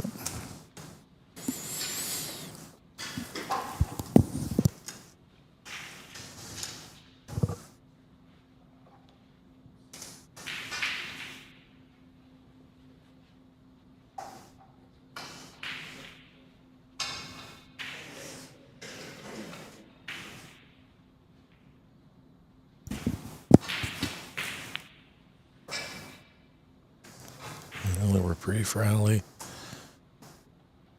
And Andy's actually left this red on into the yellow pocket.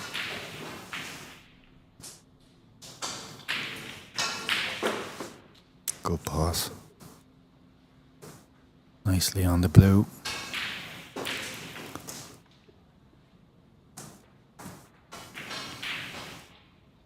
Oh. He kind of quit on that, did he? Mm-hmm. Is that my imagination? I don't think he went through the cue nice there.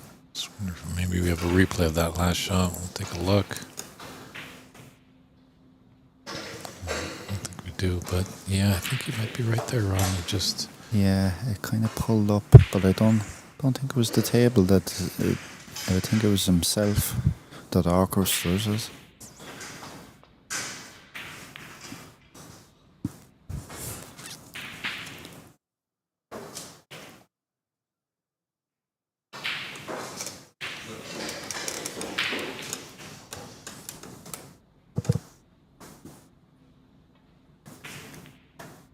Meanwhile, Andy, I missed that foul. Sorry, folks.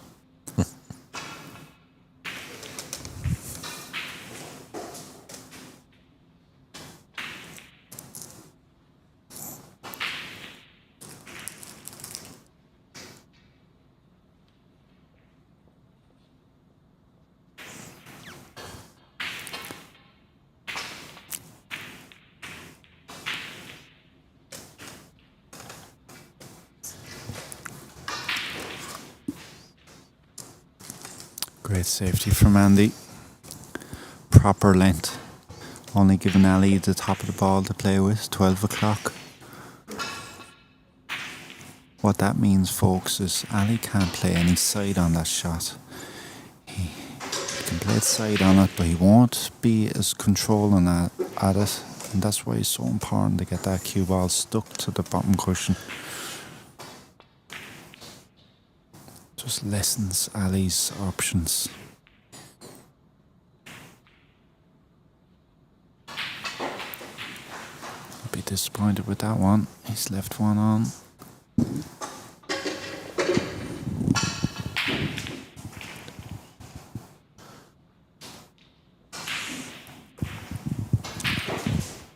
Great potter, Ali. He's potted some lovely individual pots, but he's not stringing the balls together at the moment. But that will come. Long way in this tournament yet. looks like a good opportunity. Yeah. A lot of open reds, pinks down there.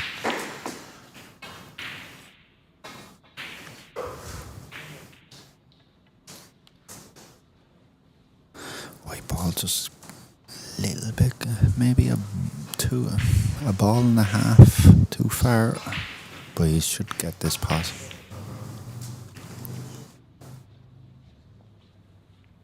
And you can see there with the amount of running that he's doing with the white ball that it can go wrong. And it's more what he's looking for at the moment is that perfect position with short little stuns. And the amount of running, no one, the last couple of shots, no one can keep that white ball to premium. Not even the likes of Ronnie O'Sullivan, if you're running the white ball that much.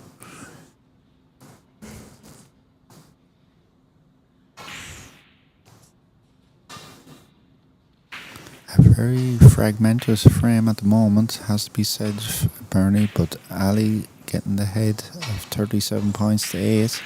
29 the lead.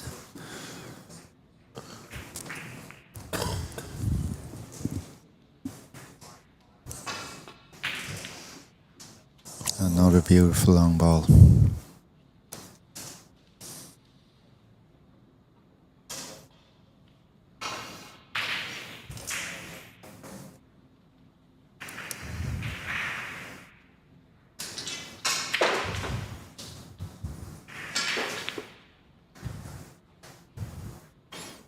Ali gets great action on the ball. See how simple he's played that shot there. He got the ball rotating without any great ease.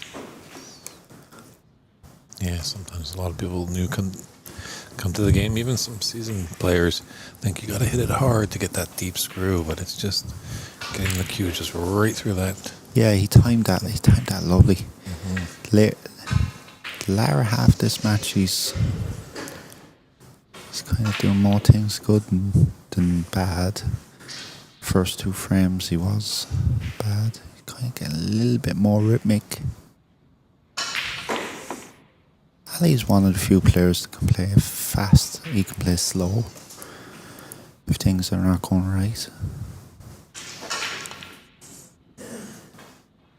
As much as I've seen him play over the years, I still don't know what his speed is, if that makes sense.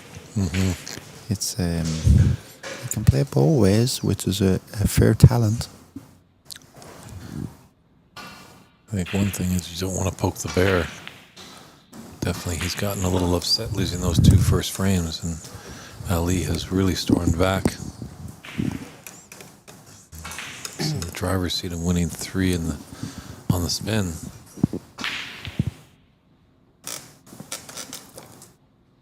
Yeah, he's 48 points to the good here.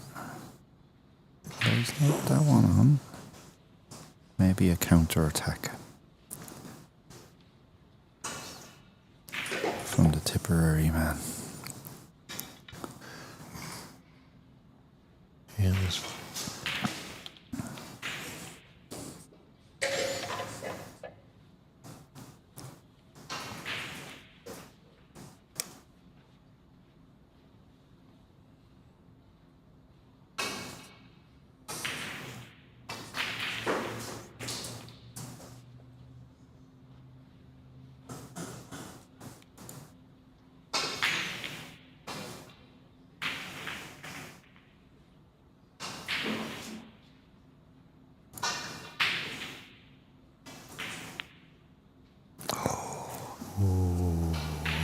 Disappointed with that pot. He's 41 behind, 43 on the table with 2 reds. What would have been in Andy's mind before that missed pot was he needed a pink and a black with the last 2 reds.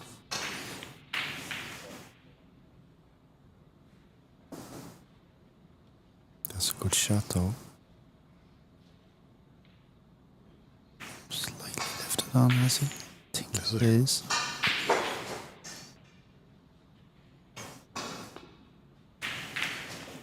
Great pot from Ali. 42 ahead with 35 on tables. Snooker in behind the blue. And that's a good shot.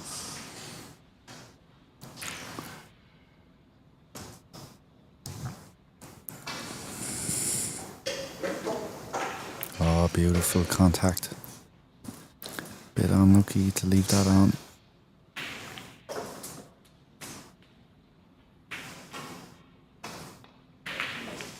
Ali will be feeling a lot more comfortable now, being 3-2 ahead.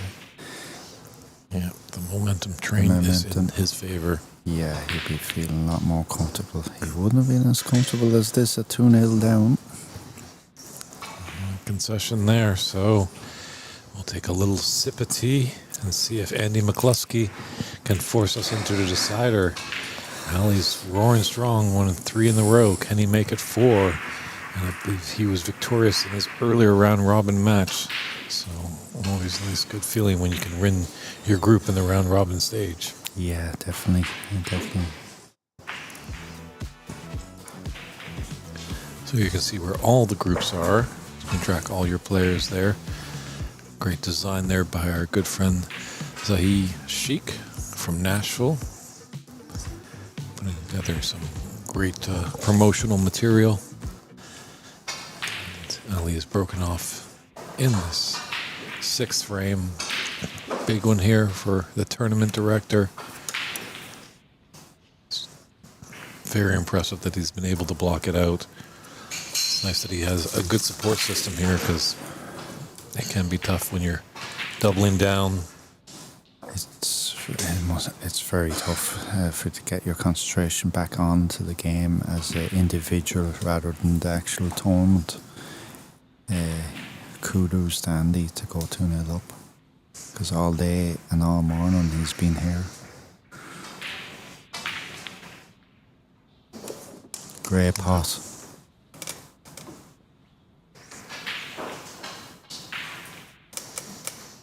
Match is not finished yet.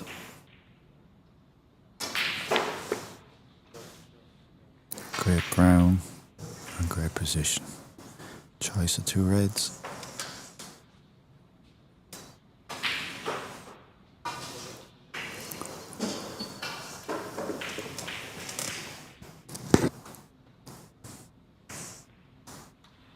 Which red are you taking, Rodney? If I had any ounce of ability like Andy had, I would think about the red by the pack.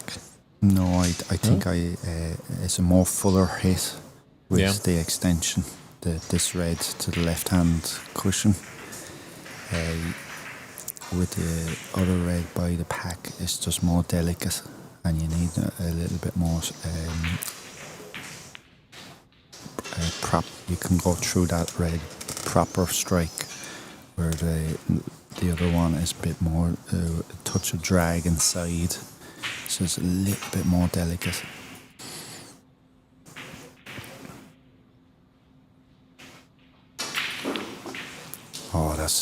He's cute. That's a perfection. I know, folks, that looks like a simple enough shot, but he had to get a little bit of action on that. That was well cued.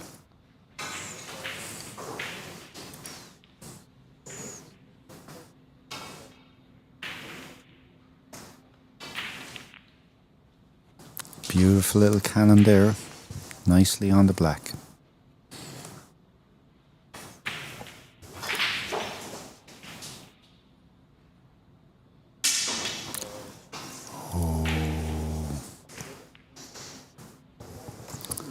Foul 7.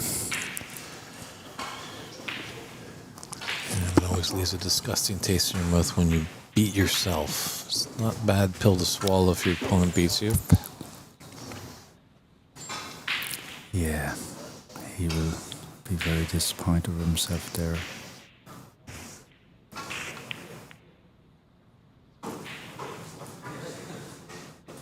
That's just one little note there, Burney, that last couple of years, a lot of players have gone to the town chalk. Anything bottom of the ball, you need to be really rubbing that chalk, that new town chalk, on the tip. You can't just lightly coat the surface. You see a little bit more miscues with it. It's just players need to gather a little bit, need to figure out if you're going 6 o'clock on that shot, they need to rub that chalk onto that tip and not just 1 or 2 goes, maybe 3 or 4 goes with the chalk. Just my own personal thing there. And talking about 6 o'clock, obviously that's to create a good draw shot. Yeah. Question for you, Andy, someone, we all like to have that fancy draw shot, but there's always that fear, you're queuing so low, of ripping the cloth, and you don't want to be any room owners' bad books. Any advice you have for amateur players out there when they're trying to perfect that shot? Yeah, I would go for sweetness over power. And another big thing I see with a lot of kind of, let's say, novice players when they can't bring back the ball, is they're not going through the shot. They might hit at the ball, but they're not going through the ball. And going through the ball gets that backspin back.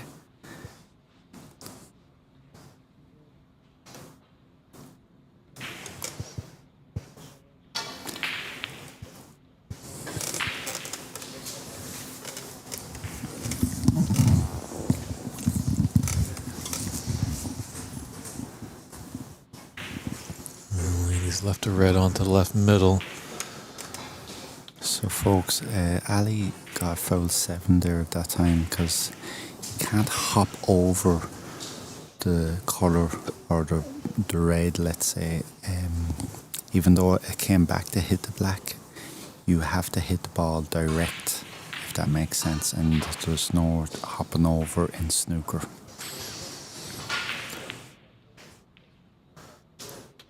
Good pawn the blue.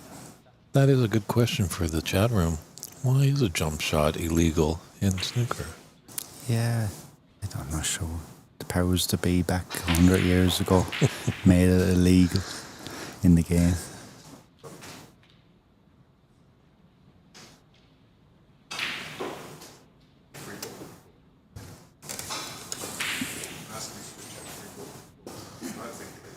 Looks like David Taylor's just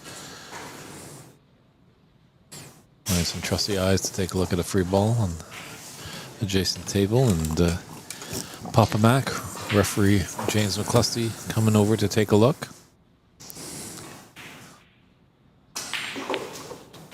Good path there from Ali. Slowly getting that black out and back into play. Made the extension again, I feel.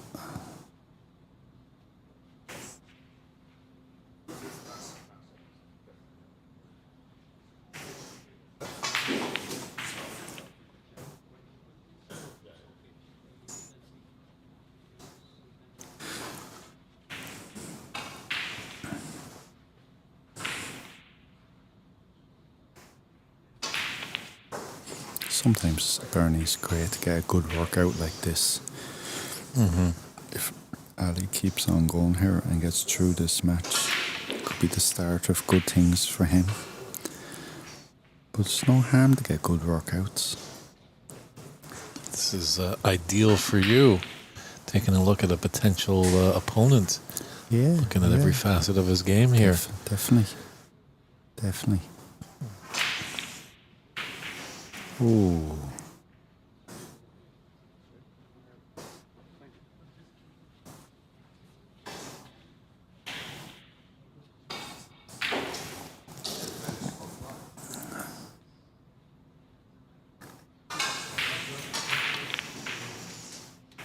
Oh man, we've seen that all day, that top that corner rattled. pocket rattle and Yes. not accept the ball, so Yeah. a little home field advantage there.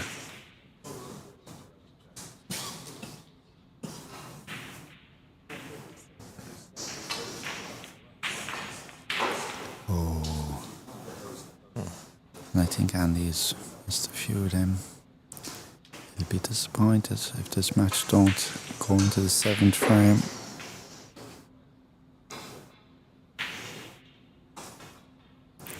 Behind. Ali calling the tune at the moment, to be fair to say it.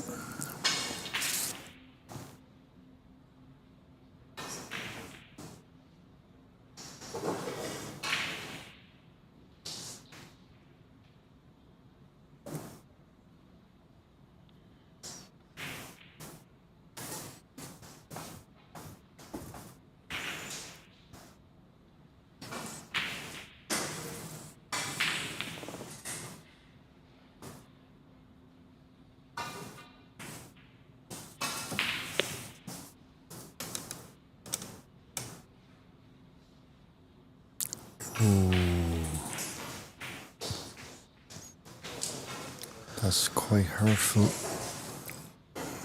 Looking right up to the green bag. Did you ever play the great Cliff Wilson? No, never had the pleasure to play Cliff Wilson. What a character and what a snooker player. That man in his 50s or 40s, one eye, some power. Seemingly he was the Alex Higgins, Jimmy White of the 1950s. He gave up snooker for a good few years, you know. He came back then in the mid-70s. The reason he gave up snooker was him and Reardon were from the same locality, and Reardon went away to become a policeman, and he had no one really to put it up to him, and he I suppose would work back then as well. So Reardon moved away from the locality, moved up to Stoke, and he didn't play for years, and then came back into it, played local leagues. I think he won the World Amateur since '79 and then turned pro. Maybe Right. 78. I think Cliff's claim to fame is when he'd fluke on you, he'd laugh in your face. Yeah. I remember in 1990, he played Cliff Thorburn, Yeoman, in the first round of the Crucible. Cliff Wilson actually never won a match at the Crucible ever. He was in the top 16 one year in 1988. But I remember he played a great safety player, but he was not noted for his safety. Very attacking player, but very clever. And he says, I won Shot of the Championships. Remember BBC used to run Shot of the Championships. And in June's edition of Pop Black, someone wrote, I hope Cliff don't get interested with safety player.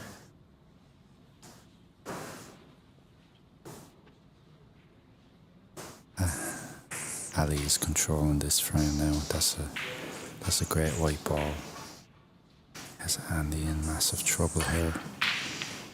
Really has to respond with a pot or a decent safety. So important to get that cue ball underneath a cushion.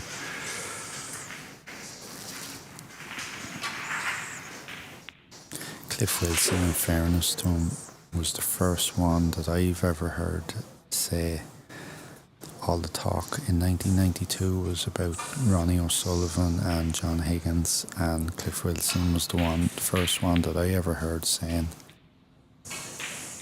all the talk is about John Higgins and Ronnie O'Sullivan, but we have a fella coming as well, and his name is Mark Williams.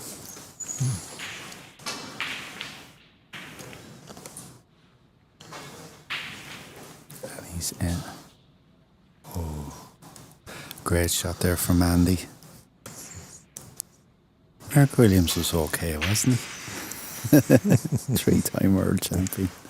He called that one right, didn't he? We give that to Cliff.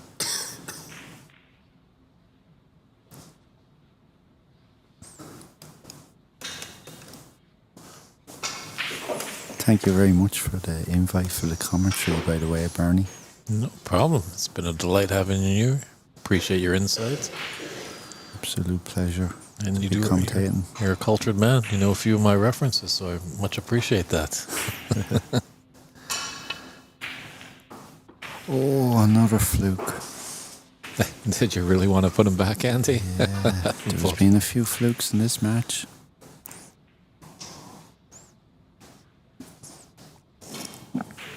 Ali 17 ahead. Currently. 2-4. Two players joking with each other.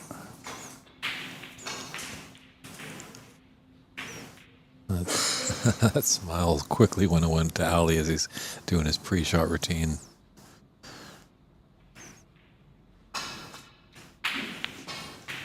Surprised with Ali going for that black. That wasn't a gimme, even though it looked like for the folks at home, that looked an easy shot. It was far from easy because he was bringing the white ball back into the danger area. One good shot from Andy. This match is back on. Two loose reds. Yeah, I think the screens kind of shrink the table a little bit, not realizing that Ali had about 10 feet of table to travel. Yeah. And anything can happen in that journey. Yeah. Now, if Andy was thinking here, he could bring out that red at the side cushion, but he doesn't want to take the chance of losing the white ball, so I don't blame him to keep it simple. Needs to run a bit. He's going to be going away from this loose red here by playing green. He'll pot it alright, but he won't have to control with the white ball.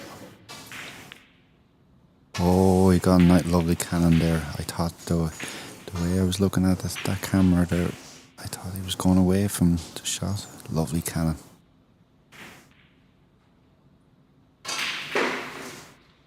One good positional shot. Lovely. He gets the cue through that ball beautifully. He's on the blue. Bringing him right back. I love to see 3-all Burney. I think this match deserves 3-all. Do you? I believe so. It's been a seesaw affair. Definitely Andy came out strong, but Ali's returned with 3 great frame victories.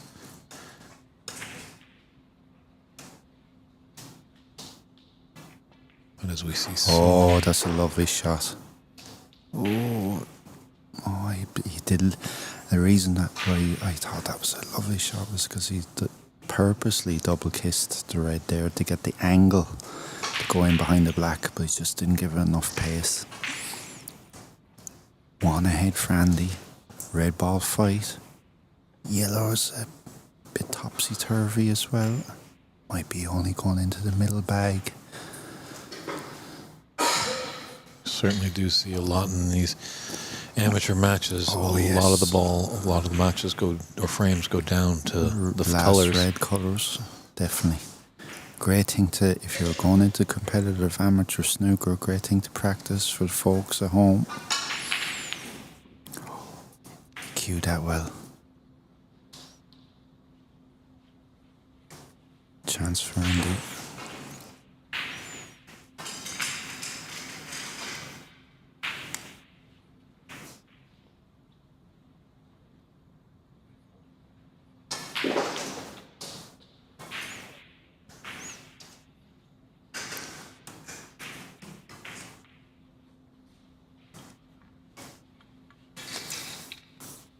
Snooker equipment has really come on a lot, hasn't it? With 6-inch extensions and extensions. So when you think back, maybe, Andy, wasn't expecting him to miss that. When you think back 45, like for instance, Cliff Thorburn and Alex Higgins World Final 1980, extension half butts was still getting used 45 years ago.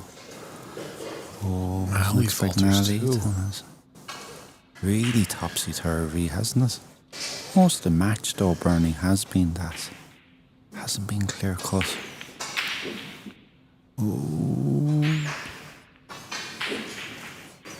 And he will be relieved that white ball cannon, that green there. Is he on the brown?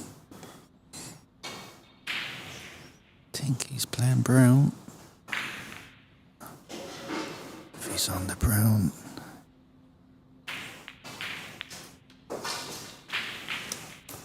A great chance.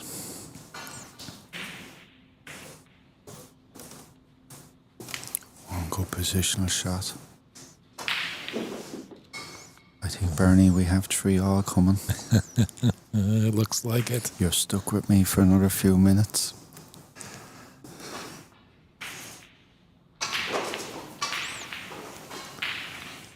I don't want to be putting the mockers on Andy.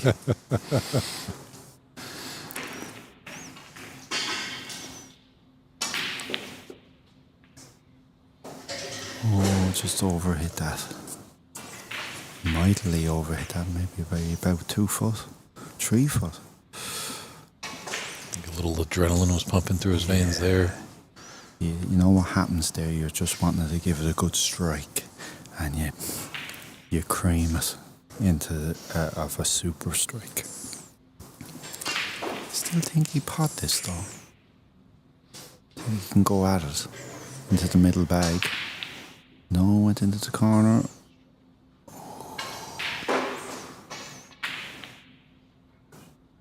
That's on, is it? Into the blind bag. It's thin. Certainly is thin. Ali will need 3 of them. One go pot or he'll.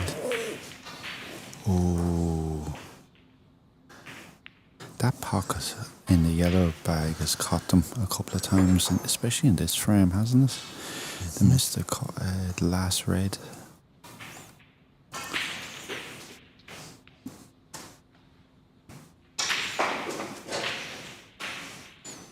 Andy 11 ahead.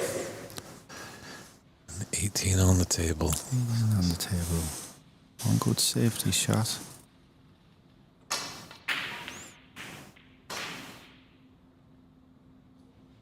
And it's a good one, I think. He'll be happy with that.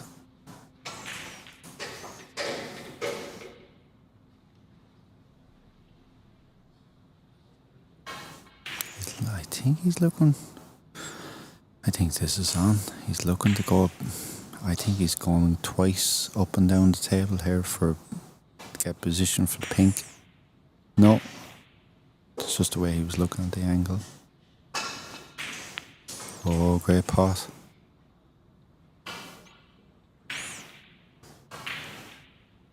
It's there for him. One good pot.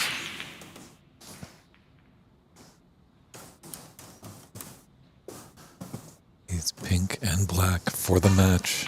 Not easy. I think with this shot you just sacrifice white. You make sure the pot. Ali might have different ideas, and he did have different ideas.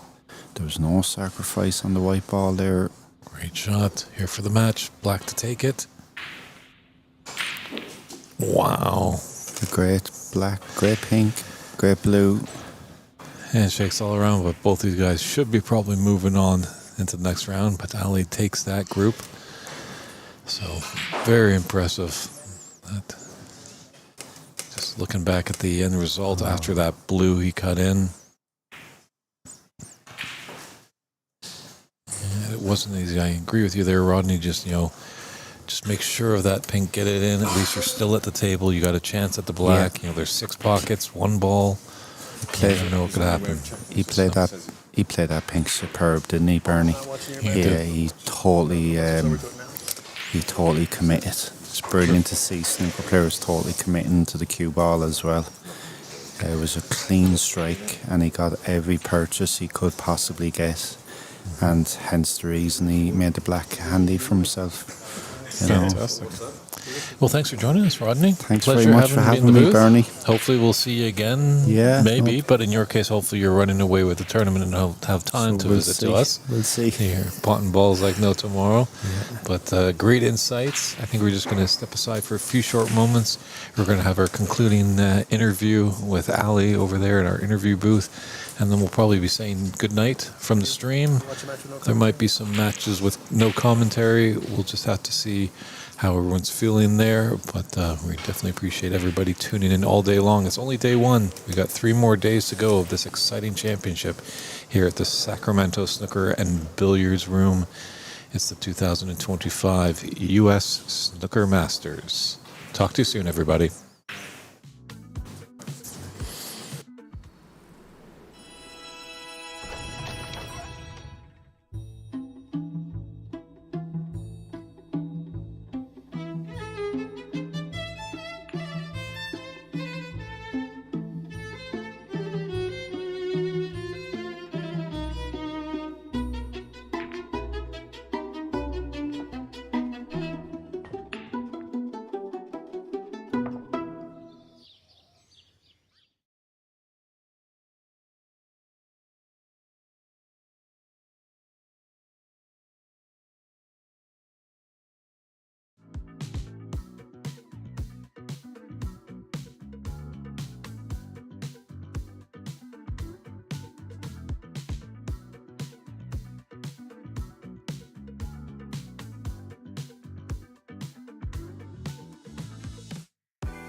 back, everybody, to the 2025 U.S. Snooker Masters here in Sacramento, California. Fresh off a great victory, Ali Alabodi. Yeah. Doing my best, first time I've met you, Ali, but that was impressive. Trailing 2-0, and you roared back to win 4 in a row. Yeah. I mean, I know Andy since 2007. We used to play in Carlo, so it's good to be here playing Andy again. He had a 2-0 up. He was 2-0 up, and it wasn't easy playing on these tables, to be honest. And they're a little tight, and there's a couple of rolls and that, but yeah. Not the best, but I held myself. I tried my best to just put the balls, to be honest. Fantastic. So hopefully, I mean, tomorrow's a better day. Win is a win at the end. Yeah. You got 2 match wins, Yeah. so definitely you're the winner of the group there. Yeah. So you'll be Yeah. hopefully in the 8th seed and advancing into the 16. Is this your first time in America? No, not the first time. I've been a couple of times for pool. I play pool and snooker. I've been to Vegas a couple of times and Atlantic City. So yeah. So kind of adjusting with the travel because you've come all the way from Oh yeah, Qatar. That's quite 15 hours and a half. So it's yeah. I came 2 days before, so I can get my sleeping pattern right. It was okay. It's okay. My sleeping pattern is okay. Yeah. Enjoying it here, seeing friends, and yeah, that's the main thing. How's the scene in Qatar for snooker? It's great. It's great. We have this facility in our new academy now. It's been a year and a half with 12 Rassen tables. Fantastic. Yeah, with super fine cloth and heaters on. That's the first floor, and the ground floor. The first floor we have pool tables, and the third floor is the office for the federation. So yeah, it's a fantastic academy, and we invite you to come to our country. Yeah. Consider it done. Yeah. It's on record, so you Yeah, have to we hold hope you to so. it. We hope so for tournaments even. Like this year we have IBSF and in November. So maybe I'll talk to the guys for you to invite you for the tournament for the commentary. That would be Yeah, fantastic. yeah. Let's see what happens. I've never been to Qatar, Yeah. but You should. hey, You should. this commentary stuff has taken me all over the world. Yeah, so yeah. Let's see. I appreciate Let's see. that, Ali. Thank Don't want to keep you too much as we're getting late into the Yeah. evening. Probably got to get a good night's sleep for tomorrow's Thank match. you. But Thank you once very again, much. congratulations Thank you. on your match win. Thank you. So that's going to conclude day one. Pretty much, we might have a little extra footage for a match that our streaming director Christian will turn to, but we won't have any commentary. But we appreciate all the viewership all day long. It's David Burney saying good night, everybody, from Sacramento at this 2025 U.S. Snooker Masters.